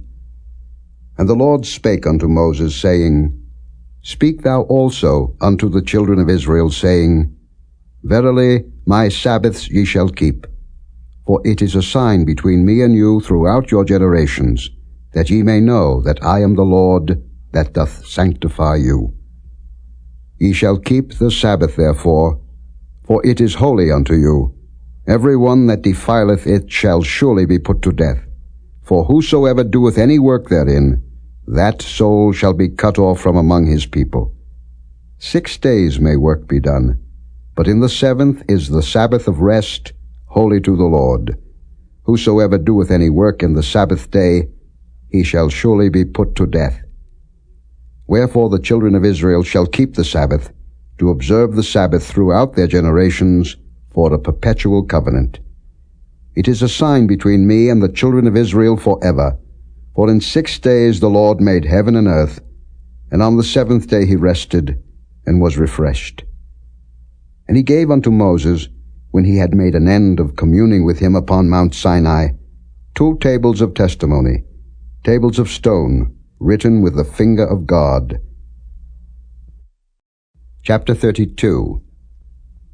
And when the people saw that Moses delayed to come down out of the mount, the people gathered themselves together unto Aaron, and said unto him, Up, make us gods, which shall go before us. For as for this Moses, the man that brought us up out of the land of Egypt, we wot not what is become of him. And Aaron said unto them, Break off the golden earrings, which are in the ears of your wives, of your sons, and of your daughters, and bring them unto me. And all the people brake off the golden earrings which were in their ears, and brought them unto Aaron. And he received them at their hand, and fashioned it with a graving tool, after he had made it a molten calf. And they said, These be thy gods, O Israel, which brought thee up out of the land of Egypt. And when Aaron saw it, he built an altar before it. And Aaron made proclamation and said, Tomorrow is a feast to the Lord. And they rose up early on the morrow, and offered burnt offerings, and brought peace offerings. And the people sat down to eat and to drink, and rose up to play. And the Lord said unto Moses, Go, get thee down, for thy people, which thou broughtest out of the land of Egypt, have corrupted themselves.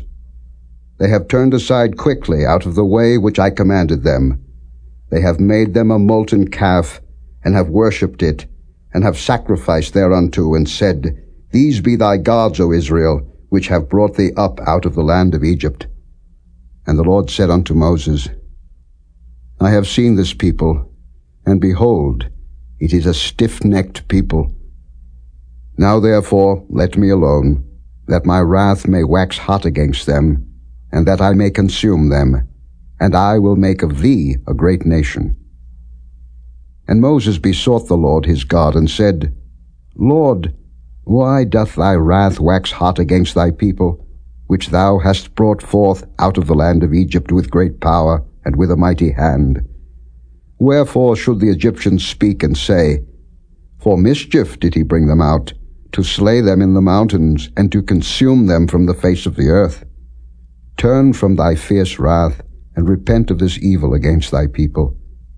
Remember Abraham, Isaac, and Israel thy servants, to whom thou swarest by thine own self, and saidst unto them, I will multiply your seed as the stars of heaven, and all this land that I have spoken of will I give unto your seed, and they shall inherit it forever.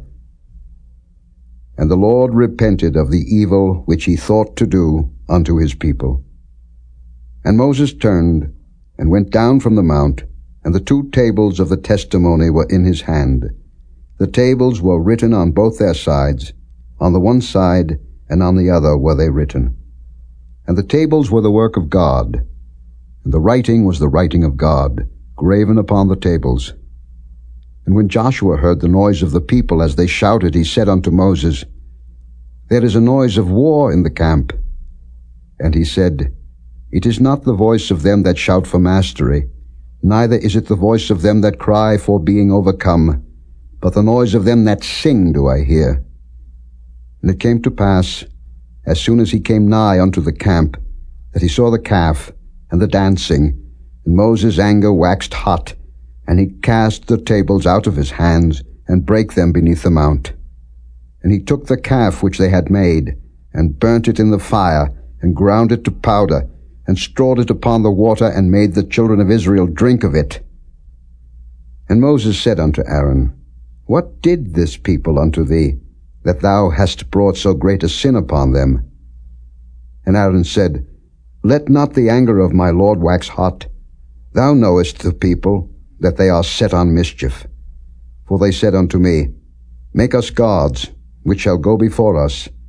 For as for this Moses, the man that brought us up out of the land of Egypt, we wot not what is become of him. And I said unto them, Whosoever hath any gold, let him break it off. So they gave it me. Then I cast it into the fire, and there came out this calf. And when Moses saw that the people were naked, for Aaron had made them naked unto their shame among their enemies, then Moses stood in the gate of the camp and said, Who is on the Lord's side? Let him come unto me. And all the sons of Levi gathered themselves together unto him. And he said unto them, Thus said the Lord God of Israel, Put every man his sword by his side, and go in and out from gate to gate throughout the camp, and slay every man his brother, and every man his companion, and every man his neighbor. And the children of Levi did according to the word of Moses, and there fell of the people that day about 3,000 men. For Moses had said, Consecrate yourselves today to the Lord, even every man upon his son and upon his brother, that he may bestow upon you a blessing this day. And it came to pass on the morrow that Moses said unto the people, Ye have sinned a great sin, and now I will go up unto the Lord, peradventure I shall make an atonement for your sin. And Moses returned unto the Lord and said, O this people have sinned a great sin, and have made them gods of gold. Yet now, if thou wilt forgive their sin, and if not, blot me, I pray thee, out of thy book which thou hast written. And the Lord said unto Moses, Whosoever hath sinned against me, him will I blot out of my book. Therefore now go, lead the people unto the place of which I have spoken unto thee. Behold, mine angel shall go before thee. Nevertheless in the day when I will visit their sin upon them. And the Lord plagued the people, because they made the calf which Aaron made. Chapter 33. And the Lord said unto Moses, Depart, and go up hence, thou and the people which thou hast brought up out of the land of Egypt, unto the land which I swear unto Abraham, to Isaac, and to Jacob, saying, Unto thy seed will I give it. And I will send an angel before thee, and I will drive out the Canaanite, the Amorite, and the Hittite, and the Perizzite, the Hivite, and the Jebusite, unto a land flowing with milk and honey. For I will not go up in the midst of thee, for thou art a stiff-necked people, lest I consume thee in the way. And when the people heard these evil tidings, they mourned, and no man did put on him his ornaments. For the Lord had said unto Moses, Say unto the children of Israel, Ye are a stiff-necked people. I will come up into the midst of thee in a moment, and consume thee. Therefore now put off thy ornaments from thee, that I may know what to do unto thee. And the children of Israel stripped themselves of their ornaments by the Mount Horeb. And Moses took the tabernacle, and pitched it without the camp, afar off from the camp, and called it the tabernacle of the congregation. And it came to pass that every one which sought the Lord went out unto the tabernacle of the congregation, which was without the camp. And it came to pass, when Moses went out unto the tabernacle, that all the people rose up, and stood every man at his tent door, and looked after Moses, until he was gone into the tabernacle. And it came to pass, as Moses entered into the tabernacle, the cloudy pillar descended, and stood at the door of the tabernacle, and the Lord talked with Moses. And all the people saw the cloudy pillar stand at the tabernacle door, and all the people rose up and worshipped, every man in his tent door. And the Lord spake unto Moses face to face, as a man speaketh unto his friend. And he turned again into the camp. But his servant Joshua the son of Nun, a young man, departed not out of the tabernacle. And Moses said unto the Lord, See, thou sayest unto me, Bring up this people, and thou hast not let me know whom thou wilt send with me. Yet thou hast said, I know thee by name, and thou hast also found grace in my sight. Now therefore I pray thee, if I have found grace in thy sight, show me now thy way, that I may know thee, that I may find grace in thy sight, and consider that this nation is thy people. And he said, My presence shall go with thee, and I will give thee rest. And he said unto him, If thy presence go not with me, carry us not up hence. For wherein shall it be known here that I and thy people have found grace in thy sight? Is it not in that thou goest with us? So shall we be separated, I and thy people, from all the people that are upon the face of the earth. And the Lord said unto Moses, I will do this thing also that thou hast spoken, for thou hast found grace in my sight, and I know thee by name. And he said, I beseech thee, show me thy glory. And he said, I will make all my goodness pass before thee, and I will proclaim the name of the Lord before thee, and will be gracious to whom I will be gracious, and will show mercy on whom I will show mercy. And he said, Thou canst not see my face, for there shall no man see me and live. And the Lord said, Behold, there is a place by me, and thou shalt stand upon a rock. And it shall come to pass, while my glory passeth by, that I will put thee in a cleft of the rock, and will cover thee with my hand while I pass by. And I will take away mine hand, and thou shalt see my back parts, but my face shall not be seen. Chapter 34. And the Lord said unto Moses, Hew thee 2 tables of stone like unto the first, and I will write upon these tables the words that were in the first tables, which thou breakest. And be ready in the morning, and come up in the morning unto Mount Sinai, and present thyself there to me in the top of the mount.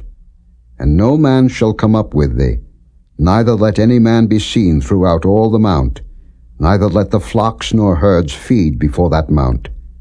And he hewed 2 tables of stone like unto the first. And Moses rose up early in the morning, and went up unto Mount Sinai, as the Lord had commanded him, and took in his hand the 2 tables of stone. And the Lord descended in the cloud, and stood with him there, and proclaimed the name of the Lord. And the Lord passed by before him, and proclaimed, The Lord God, merciful and gracious, long-suffering, and abundant in goodness and truth, keeping mercy for thousands, forgiving iniquity and transgression and sin, and that will by no means clear the guilty, visiting the iniquity of the fathers upon the children, and upon the children's children, unto the 3rd and to the 4th generation. And Moses made haste, and bowed his head toward the earth, and worshipped. And he said, If now I have found grace in thy sight, O Lord, let my Lord, I pray thee, go among us, for it is a stiff-necked people, and pardon our iniquity and our sin, and take us for thine inheritance. And he said, Behold, I make a covenant. Before all thy people I will do marvels, such as have not been done in all the earth, nor in any nation, and all the people among which thou art shall see the work of the Lord, for it is a terrible thing that I will do with thee. Observe thou that which I command thee this day. Behold, I drive out before thee the Amorite, and the Canaanite, and the Hittite, and the Perizzite, and the Hivite, and the Jebusite. Take heed to thyself, lest thou make a covenant with the inhabitants of the land whither thou goest, lest it be for a snare in the midst of thee. But ye shall destroy their altars, break their images, and cut down their groves. For thou shalt worship no other God, for the Lord, whose name is jealous, is a jealous God. Lest thou make a covenant with the inhabitants of the land, and they go a-whoring after their gods, and do sacrifice unto their gods, and one call thee, and thou eat of his sacrifice, and thou take of their daughters unto thy sons, and their daughters go a-whoring after their gods, and make thy sons go a-whoring after their gods. Thou shalt make thee no molten gods. The feast of unleavened bread shalt thou keep. 7 days thou shalt eat unleavened bread, as I commanded thee, in the time of the month Abib. For in the month Abib thou camest out from Egypt. All that openeth the matrix is mine, and every firstling among thy cattle, whether ox or sheep, that is male. But the firstling of an ass thou shalt redeem with a lamb, and if thou redeem him not, then shalt thou break his neck. All the firstborn of thy sons thou shalt redeem, and none shall appear before me empty. 6 days thou shalt work, but on the 7th day thou shalt rest. In earing time and in harvest thou shalt rest. And thou shalt observe the feast of weeks, of the first fruits of wheat harvest, and the feast of ingathering at the year's end. Thrice in the year shall all your men children appear before the Lord God, the God of Israel. For I will cast out the nations before thee, and enlarge thy borders. Neither shall any man desire thy land, when thou shalt go up to appear before the Lord thy God thrice in the year. Thou shalt not offer the blood of my sacrifice with leaven, neither shall the sacrifice of the feast of the Passover be left unto the morning. The first of the first fruits of thy land thou shalt bring unto the house of the Lord thy God. Thou shalt not see the kid in his mother's milk. And the Lord said unto Moses, Write thou these words, for after the tenor of these words I have made a covenant with thee and with Israel. And he was there with the Lord 40 days and 40 nights. He did neither eat bread nor drink water. And he wrote upon the tables the words of the covenant, the 10 commandments. And it came to pass, when Moses came down from Mount Sinai with the 2 tables of testimony in Moses' hand, when he came down from the mount, that Moses wist not that the skin of his face shone while he talked with him. And when Aaron and all the children of Israel saw Moses, behold, the skin of his face shone, and they were afraid to come nigh him. And Moses called unto them, and Aaron and all the rulers of the congregation returned unto him, and Moses talked with them. And afterward all the children of Israel came nigh, and he gave them in commandment all that the Lord had spoken with him in Mount Sinai. And till Moses had done speaking with them, he put a veil on his face. But when Moses went in before the Lord to speak with him, he took the veil off until he came out. And he came out and spake unto the children of Israel that which he was commanded. And the children of Israel saw the face of Moses, that the skin of Moses' face shone. And Moses put the veil upon his face again, until he went in to speak with him. Chapter 35. And Moses gathered all the congregation of the children of Israel together, and said unto them, These are the words which the Lord hath commanded, that ye should do them. 6 days shall work be done, but on the 7th day there shall be to you an holy day, a Sabbath of rest to the Lord. Whosoever doeth work therein shall be put to death. Ye shall kindle no fire throughout your habitations upon the Sabbath day. And Moses spake unto all the congregation of the children of Israel, saying, This is the thing which the Lord commanded, saying, Take ye from among you an offering unto the Lord. Whosoever is of a willing heart, let him bring it.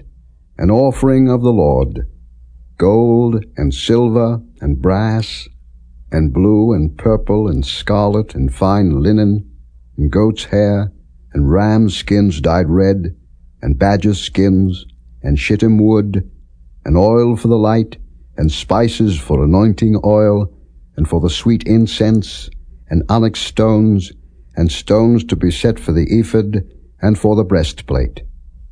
And every wise-hearted among you shall come, and make all that the Lord hath commanded: the tabernacle, his tent, and his covering, his taches, and his boards, his bars, his pillars, and his sockets; the ark, and the staves thereof, with the mercy seat, and the veil of the covering; the table, and his staves, and all his vessels, and the showbread; the candlestick also for the light, and his furniture, and his lamps, with the oil for the light; and the incense altar, and his staves, and the anointing oil, and the sweet incense, and the hanging for the door at the entering in of the tabernacle; the altar of burnt offering, with his brazen grate, his staves, and all his vessels, the laver and his foot; the hangings of the court, his pillars and their sockets, and the hanging for the door of the court; the pins of the tabernacle, and the pins of the court, and their cords; the cloths of service, to do service in the holy place; the holy garments for Aaron the priest, and the garments of his sons, to minister in the priest's office. And all the congregation of the children of Israel departed from the presence of Moses. And they came, every one whose heart stirred him up, and every one whom his spirit made willing, and they brought the Lord's offering to the work of the tabernacle of the congregation, and for all his service, and for the holy garments. And they came, both men and women, as many as were willing-hearted, and brought bracelets and earrings and rings and tablets, all jewels of gold. And every man that offered an offering of gold unto the Lord. And every man, with whom was found blue, and purple, and scarlet, and fine linen, and goat's hair, and red skins of rams, and badger skins, brought them. Every one that did offer an offering of silver and brass brought the Lord's offering, and every man, with whom was found shittim wood for any work of the service, brought it. And all the women that were wise-hearted did spin with their hands, and brought that which they had spun, both of blue, and of purple, and of scarlet, and of fine linen. And all the women whose hearts stirred them up in wisdom spun goat's hair. And the rulers brought onyx stones, and stones to be set for the ephod, and for the breastplate, and spice, and oil for the light, and for the anointing oil, and for the sweet incense. The children of Israel brought a willing offering unto the Lord, every man and woman, whose heart made them willing to bring for all manner of work, which the Lord had commanded to be made by the hand of Moses. And Moses said unto the children of Israel, See, the Lord hath called by name Bezaleel the son of Uri, the son of Hur, of the tribe of Judah. And he hath filled him with the Spirit of God, in wisdom, in understanding, and in knowledge, and in all manner of workmanship, and to devise curious works, to work in gold, and in silver, and in brass, and in the cutting of stones, to set them, and in carving of wood, to make any manner of cunning work. And he hath put in his heart that he may teach, both he and Aholiab, the son of Ahisamach, of the tribe of Dan. Them hath he filled with wisdom of heart, to work all manner of work, of the engraver, and of the cunning workman, and of the embroiderer, in blue, and in purple, in scarlet, and in fine linen, and of the weaver, even of them that do any work, and of those that devise cunning work. Chapter 36. Then wrought Bezaleel and Aholiab, and every wise-hearted man, in whom the Lord put wisdom and understanding, to know how to work all manner of work for the service of the sanctuary, according to all that the Lord had commanded. And Moses called Bezaleel and Aholiab, and every wise-hearted man, in whose heart the Lord had put wisdom, even every one whose heart stirred him up to come unto the work to do it. And they received of Moses all the offering which the children of Israel had brought for the work of the service of the sanctuary, to make it withal. And they brought yet unto him free offerings every morning. And all the wise men that wrought all the work of the sanctuary came every man from his work which they made. And they spake unto Moses, saying, The people bring much more than enough for the service of the work, which the Lord commanded to make. And Moses gave commandment, and they caused it to be proclaimed throughout the camp, saying, Let neither man nor woman make any more work for the offering of the sanctuary. So the people were restrained from bringing. For the stuff they had was sufficient for all the work to make it, and too much. And every wise-hearted man among them that wrought the work of the tabernacle made 10 curtains of fine twined linen, and blue, and purple, and scarlet. With cherubims of cunning work made he them. The length of one curtain was 28 cubits, and the breadth of one curtain 4 cubits. The curtains were all of one size. And he coupled the 5 curtains one unto another, and the other 5 curtains he coupled one unto another. And he made loops of blue on the edge of one curtain from the selvage in the coupling. Likewise he made in the uttermost side of another curtain in the coupling of the second. 50 loops made he in one curtain, and 50 loops made he in the edge of the curtain which was in the coupling of the second. The loops held one curtain to another. And he made 50 taches of gold, and coupled the curtains one unto another with the taches. So it became one tabernacle. And he made curtains of goat's hair for the tent over the tabernacle. 11 curtains he made them. The length of one curtain was 30 cubits, and 4 cubits was the breadth of one curtain. The 11 curtains were of one size, and he coupled 5 curtains by themselves, and 6 curtains by themselves. And he made 50 loops upon the uttermost edge of the curtain in the coupling, and 50 loops made he upon the edge of the curtain which coupleth the second. And he made 50 taches of brass to couple the tent together, that it might be one. And he made a covering for the tent of rams' skins dyed red, and a covering of badgers' skins above that. And he made boards for the tabernacle of shittim wood, standing up. The length of a board was 10 cubits, and the breadth of a board 1 cubit and a half. One board had 2 tenons, equally distant one from another. Thus did he make for all the boards of the tabernacle. And he made boards for the tabernacle, 20 boards for the south side southward. And 40 sockets of silver he made under the 20 boards, 2 sockets under one board for his 2 tenons, and 2 sockets under another board for his 2 tenons. And for the other side of the tabernacle, which is toward the north corner, he made 20 boards. And there 40 sockets of silver, 2 sockets under one board, and 2 sockets under another board. And for the sides of the tabernacle westward he made 6 boards. And 2 boards made he for the corners of the tabernacle in the 2 sides. And they were coupled beneath, and coupled together at the head thereof, to one ring. Thus he did to both of them in both the corners. And there were 8 boards, and their sockets were 16 sockets of silver, under every board 2 sockets. And he made bars of shittim wood, 5 for the boards of the one side of the tabernacle, and 5 bars for the boards of the other side of the tabernacle, and 5 bars for the boards of the tabernacle for the sides westward. And he made the middle bar to shoot through the boards from the one end to the other. And he overlaid the boards with gold, and made their rings of gold to be places for the bars, and overlaid the bars with gold.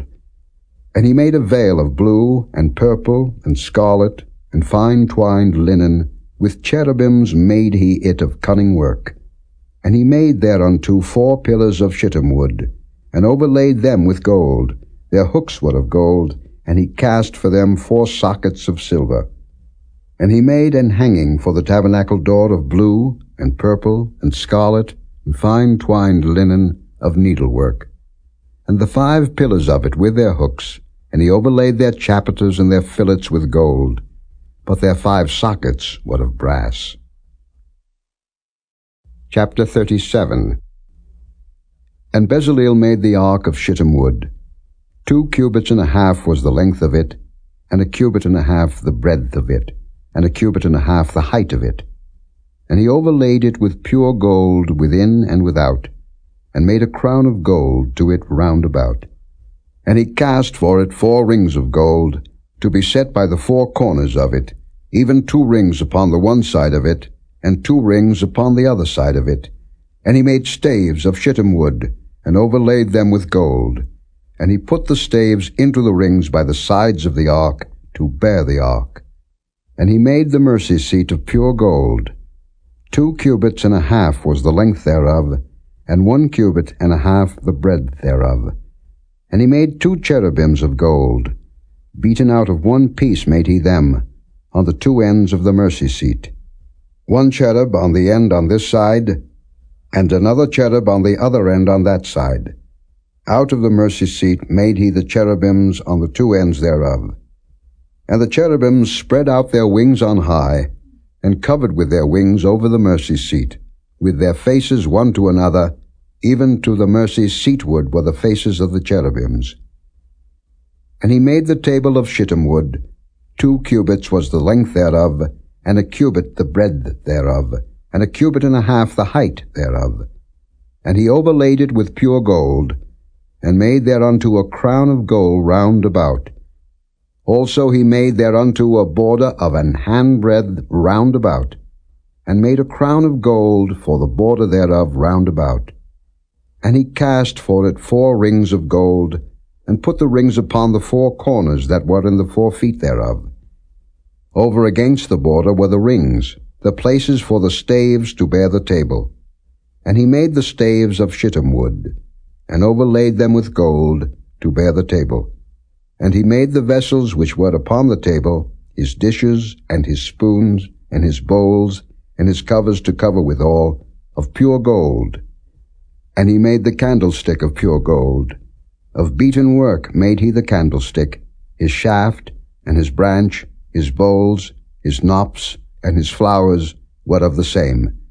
And 6 branches going out of the sides thereof, 3 branches of the candlestick out of the one side thereof, and 3 branches of the candlestick out of the other side thereof.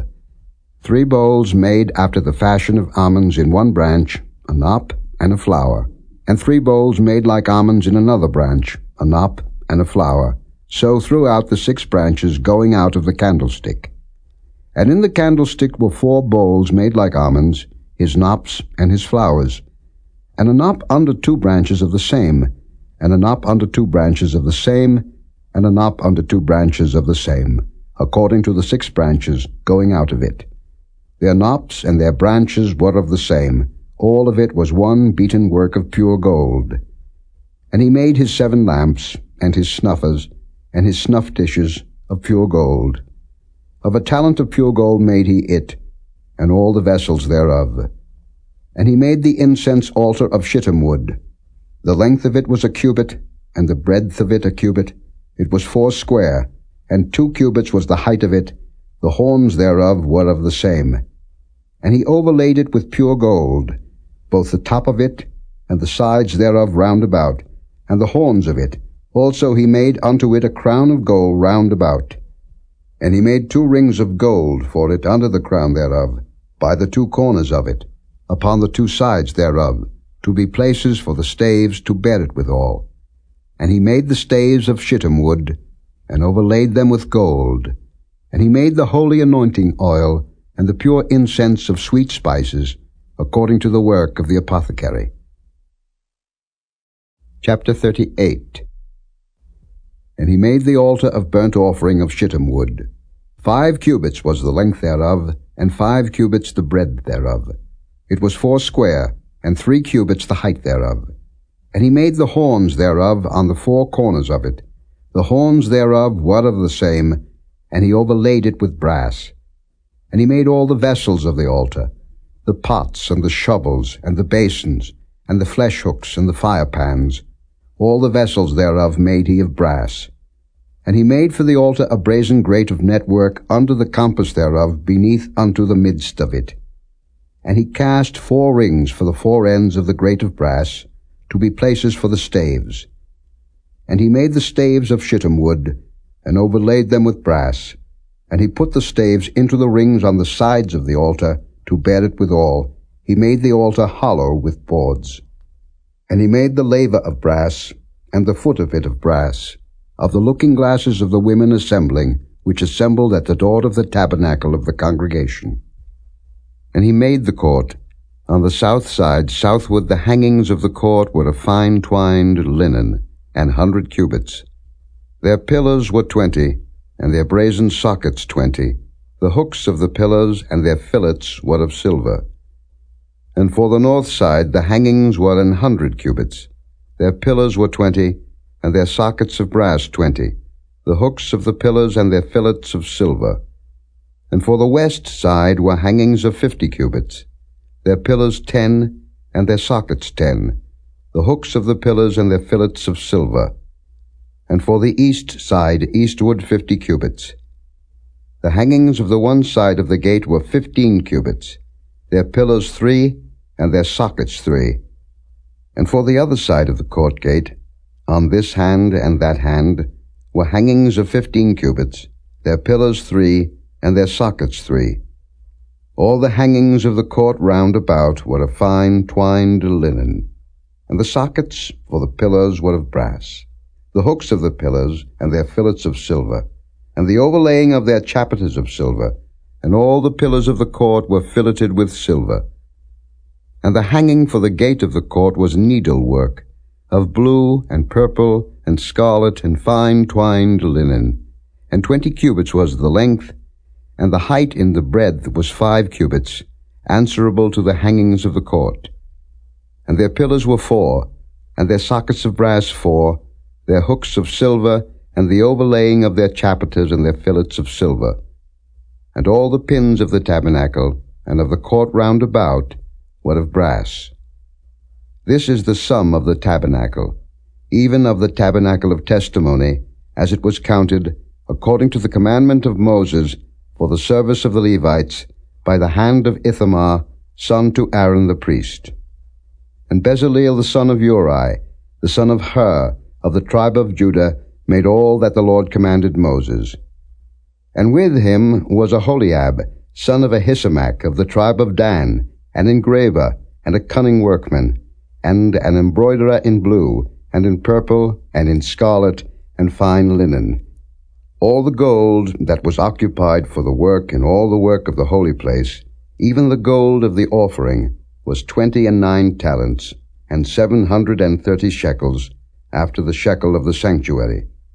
And the silver of them that were numbered of the congregation was 100 talents, and 1,760 shekels, after the shekel of the sanctuary.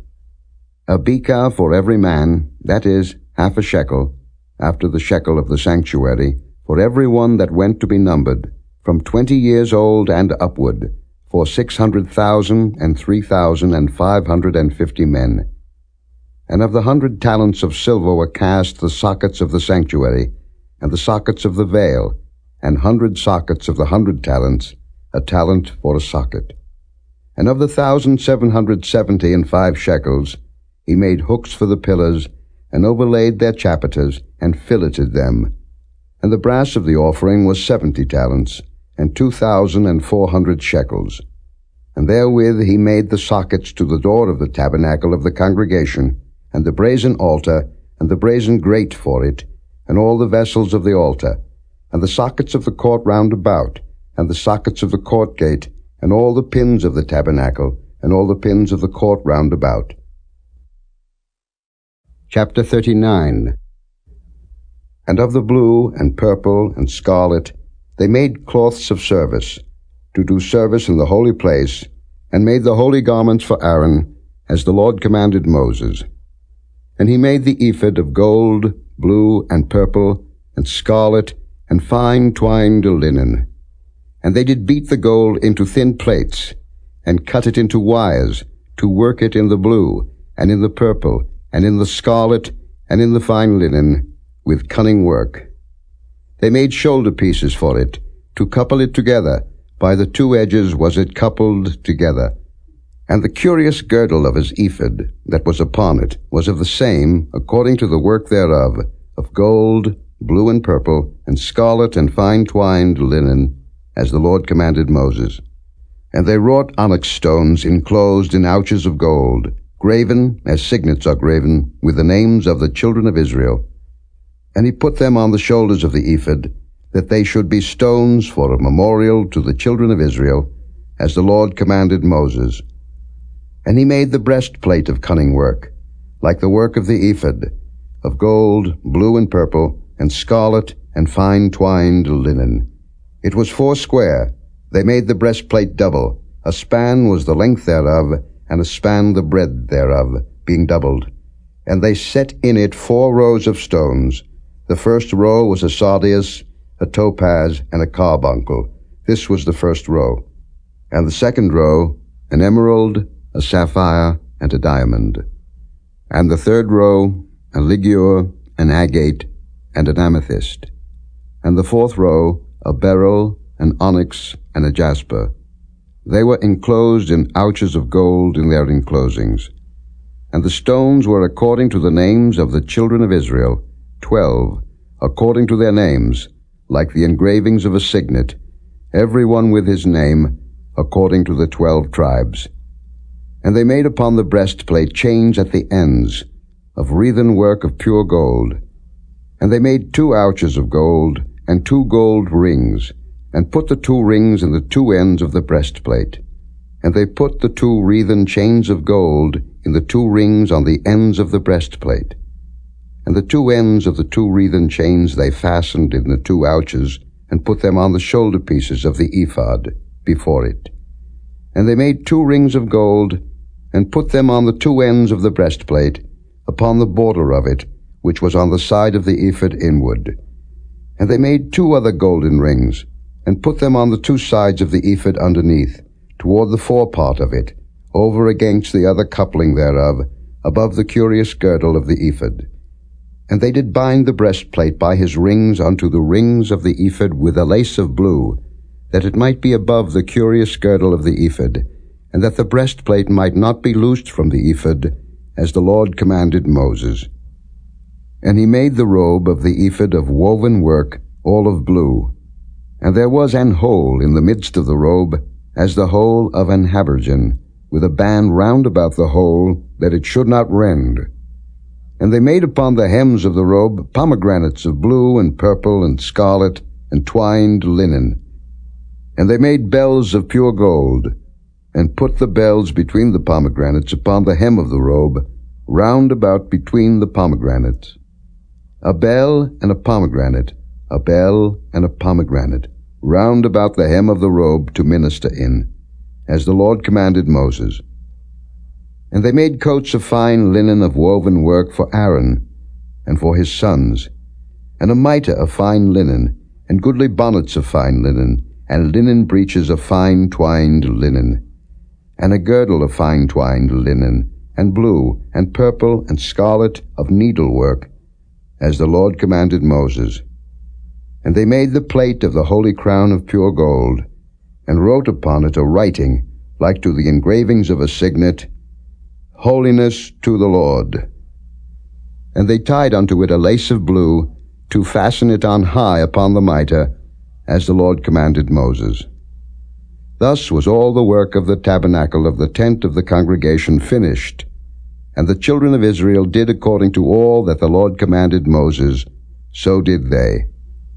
And they brought the tabernacle unto Moses, the tent, and all his furniture, his taches, his boards, his bars, and his pillars, and his sockets, and the covering of ram skins dyed red, and the covering of badger skins, and the veil of the covering, the ark of the testimony, and the staves thereof, and the mercy seat, the table, and all the vessels thereof, and the showbread, the pure candlestick, with the lamps thereof, even with the lamps to be set in order, and all the vessels thereof, and the oil for light, and the golden altar, and the anointing oil, and the sweet incense, and the hanging for the tabernacle door, the brazen altar, and his grate of brass, his staves, and all his vessels, the laver, and his foot, the hangings of the court, his pillars, and his sockets, and the hanging for the court gate, his cords, and his pins, and all the vessels of the service of the tabernacle,